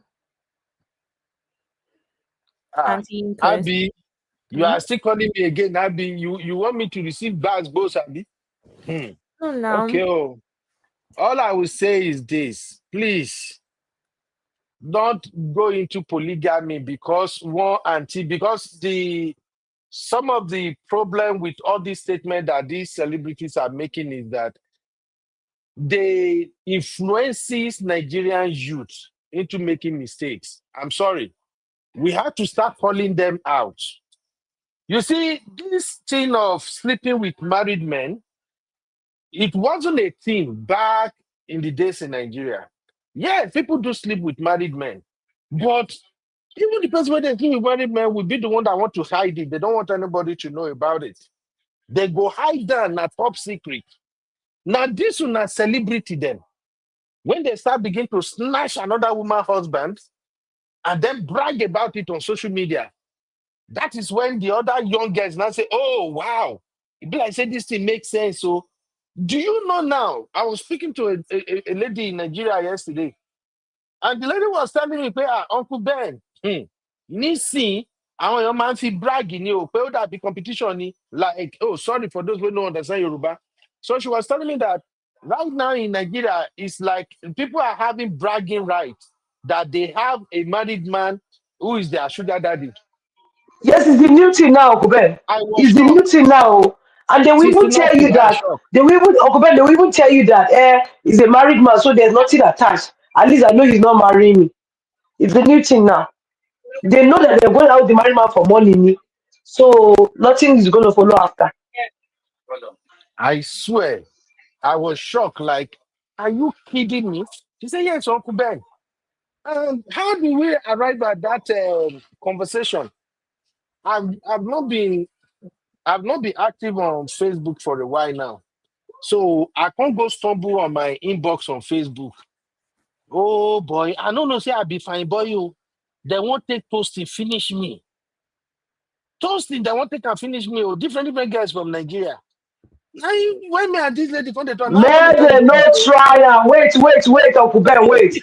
If una dey hear me, if una no dey have me wey sister T get, she no need to talk to una house go face una. Na us. This one untouchable. Please. no, this is not true. That's why when we were talking, I now brush it up in front of the lady like, what is going on with all these girls these days? They see my bio, they see everything. And if you see the things they were saying, I can't begin the block. I can't tire. So now the guy now got the tell me that Uncle Ben, that's the rainy thing now. That even among those girls, the ones that will get married man, not be any married man, no, like married man will really get money or something, like that they take and they brag among themselves because those are the ones that are getting everything Especially they you want. wey dey abroad Bag, sef. If you give bag like go two or three hundred show dollars now, you go buy something. my sister. Sister So Natu, Dey were you play. not here yesterday when I said I've added Uncle Ben to the ones that I protect from all these potential sugar babies that I don't play with my brothers. They know it. I If will my go sister-in-law reports any girl, you're in trouble. because that But one is that I Uncle Ben, posted. I'll be sorry. Let me tell you something real quick. My brother, if he goes out with his friends and girls are talking to you, he go say, "My wife don't get problem." But you see that my sister already in New York, that one, that be the problem. Make she not just here, please. Are they crazy? I know the same my husband do. I go follow get fighter. I know fighters because of, but my brothers, hey, please, my brother's wife must So, not cry. so those are the dangers of this victory. Now, with this auntie coming out now saying, go marry, go and marry polygamy or something. Before you know now, it will turn to something. It will Very turn to odd. something else in Nigeria. Mm-hmm. I'm telling you, they go turn out to it go the trend now very soon. So that's just my final take. Oh. Sisters, protect your husband though, or else before you know, you will have a small baby We're not wife where protecting is going to anybody. be If you like, no protect yourself. We don't go protect you cannot anybody. We'll you cannot protect to protect ourselves. my brother. Sir, You cannot to I'm going protect my brother. no, you Protect don't my come out brother. nonsense. You don't come out with your friend, don't go back. Say, man, follow them. Say, follow that go where. I'm not shit for here. I define Protect fish my one shot. brother, sister I Nancy. no be Make this if girl. you know like me, Make, I don't tell her. Make you go if you use the block out, go do anything. If you don't get infection, go give person belly. So make you just move that one. It's a consign. so, Sister Onyade, all the sisters where they watch now, gravitas. Sisi, make una protect una men, oh. Make una they pray, oh. Or else. But nothing will happen, child, in Jesus' name. Well, Amen. Abby, thank you for having me, oh. Ooh, like, we don't do 3 hours plus here. I Abby can't say you believe. see how they be now. Oh my Sure, you God, see. Uncle Okay? Ben. Wow. Mm-hmm. Everybody, we need to buy Uncle Ben a box, not just one bottle, a box of Dom Pedro. This is a very hard job. But anyway, Uncle Ben, thanks for being my mentor. I've been and for anyone that doesn't know in the chat, I was an intern today. I've been an intern today. So thank you, Uncle Ben. Um Now that since Auntie Yinkus and Honey Babe are here, it's probably a good time as well to announce our show that's coming up next week. Auntie Yinkus, please, you want to say something? Auntie Yinkus, Honey Babe, somebody, anybody, Honey Babe. Yes, what do you say, Mama? I want them to talk about our show that is next week. Oh, okay. Okay. Honey baby's here. Honey baby's here. Go ahead. Thank you. Honey Babe, what's going on? I think that Zinka said she has her nieces and nephews around today, Abby. So It's you not cut her some tomorrow. slack. I think it's today for the weekend. Okay. But you Sure, can you go ahead see and say now. it now since they're here. Sure, you Honey see Babe, are now. you here? Can you say? No, we can't hear Please, you. none are no guys. So can you hear me, Abby? Okay. I can hear you, Sure, you Uncle see Ben. now. Because of say I say make sisters protect their man, make them no go snatch them. Now, Sissy, remember I say my brother go boys hang out. He don't begin. Maybe she don't carry key go define and go boys hang out now. Sissy, For come and some sit your reason, they butt down, can't my mute sister. themselves. Okay, since I'll wait in case I don't know if Honey Babe or Auntie Inkus will come up. But as we announced earlier, we have a show coming up which Auntie Inkus, Honey Babe, Sissy and I will be hosting. It is called one second. It is called Sister Circle. It will be on here on Uncle Ben's channel. It will be a segment for women's voices to be heard. It's about centering black womanhood, the issues that we go through, and just breaking them down and giving our different experiences. Our first show is on Thursday, October 9th, 3:30 p.m. EST, 8:30 p.m. BST. And it'll be live here on Uncle Benno's channel. And our topic for that for Thursday next week is the weight of strength, unpacking hyper independence in Black women. So yay. I guess that's all I have to say. So I hope you guys join us, and I hope everyone is able to contribute. It will also be nice for the men to join us. Like I said earlier when the show started, this is not about excluding the men. It's just about having a space to speak about real issues that sometimes men may not be able to relate to. But we do believe that for most of our issues, the men also have a perspective, whether it's based off of their observation or even their own experiences, because we have a lot of married men on here. We have a lot of men that are also single and have dated. So they might have perspectives that would add, to the topic that we have every other week that we host. So yes, I hope you join us. And since we all have the topic, or we all know the topic, it'll be nice for people to maybe read up about it. We'll bring some material as well from social media, just to, I guess, in a way, make it more entertaining. So yeah, join us on Thursday next week. Thank you, everybody. And thanks for having me as well, host today's show and learn a bit about hosting and StreamYard and all of that. Yeah. And you nailed it. You nailed it, Abby. In Thank you, fact, Uncle Ben. I'm so impressed. I remember when I was teaching, although going live on StreamYard when you're using laptop is way easier than phone. When I was teaching CB how to go live on StreamYard with phone, Lord Jesus, me and Simbi, we were there for like 1 hour plus. Because even me myself, I was learning how to use it on phone for the first time. So I learned and finished. Then, like 3 days time, I want to teach Simbi. Blind person, because they teach blind person. But you Uncle did Ben, great. but this kind of Yes, intern ma'am. when you bring today, we won't collect your job. This intern don't collect your job. Oh. Make it even collect them. Make them do their own thing. Make it collect them. This So that intern don't us collect then we job. go do our own.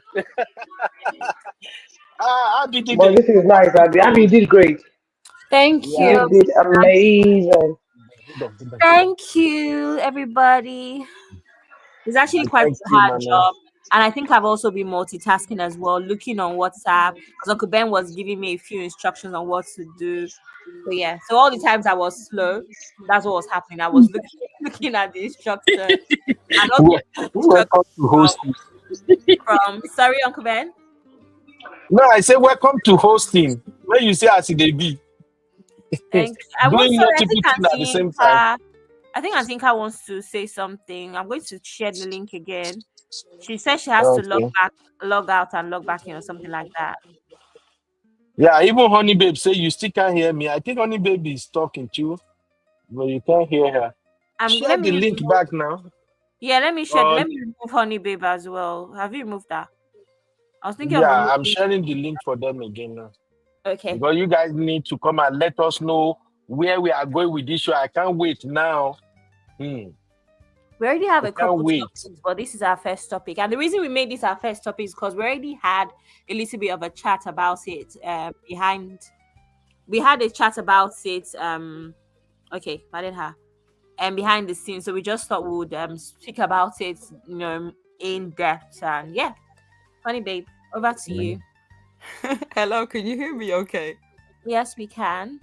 I don't know what happened. Yeah, I'm really looking forward to the show. Like Abby has said, it's basically going to be like a round table of the four of us, just talking about different topics. Obviously, Abby's already spoken to you about the first topic, which is the weight of strength, unpacking hyper independence in Black women. So please have your thinking caps on in terms of Q&As, in terms of any potential questions.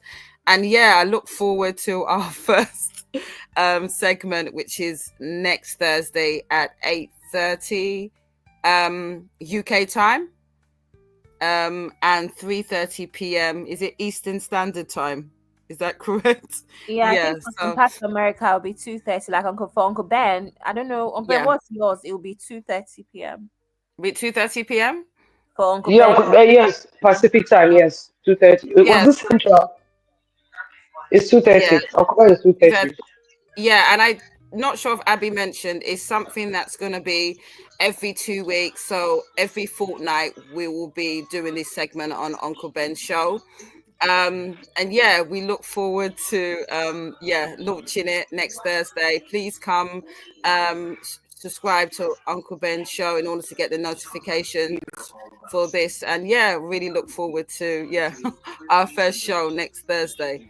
And yeah, please come and support us. Thank you very much. Thank you, Uncle Ben. Is there a way to make this bigger? I don't know how to do it.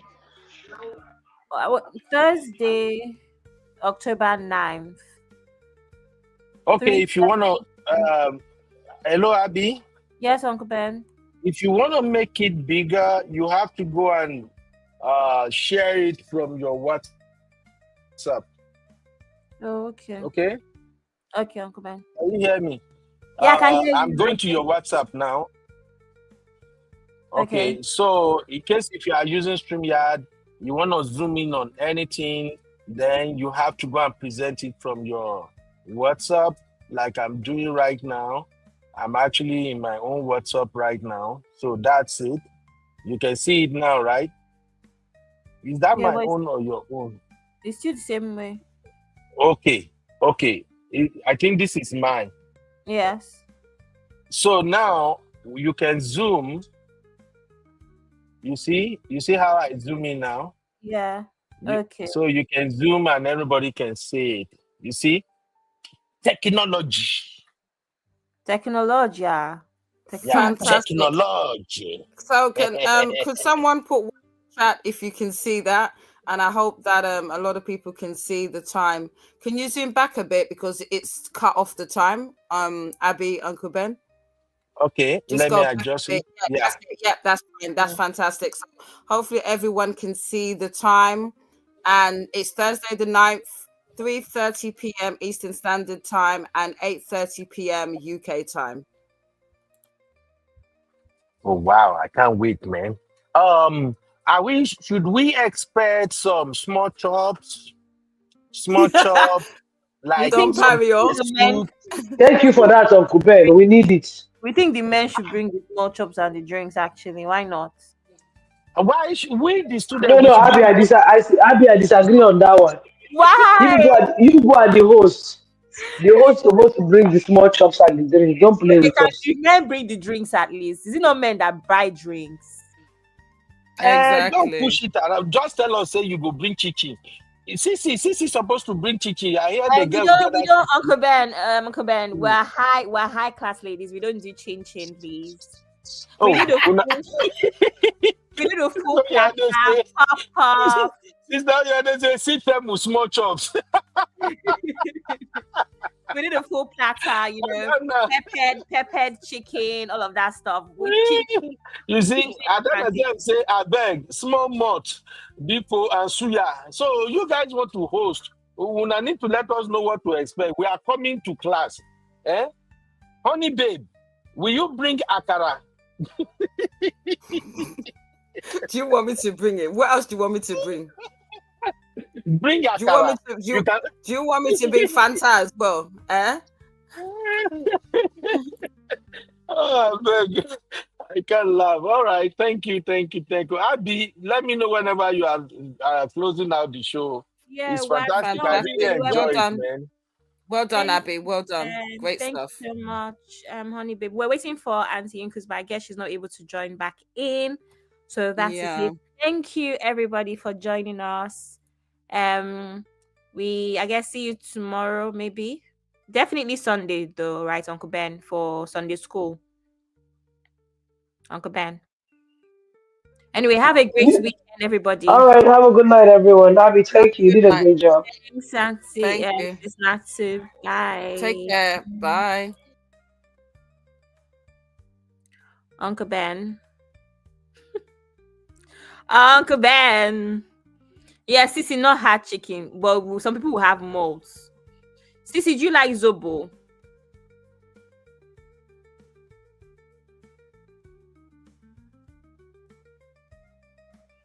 Sissy, Uncle Ben. Okay. Okay, bye everybody. Good night. I guess that's it. See you later.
Oh, what happened? Everybody left? Yeah.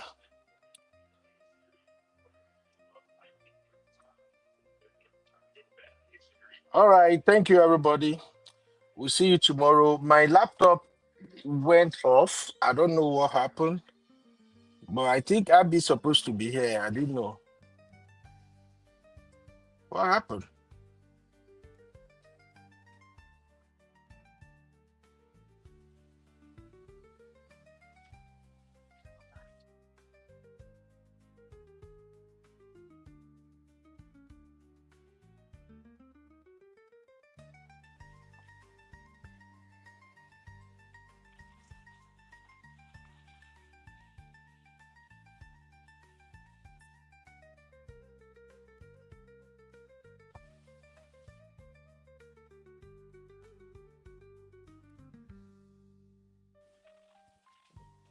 Oh boy, this is funny.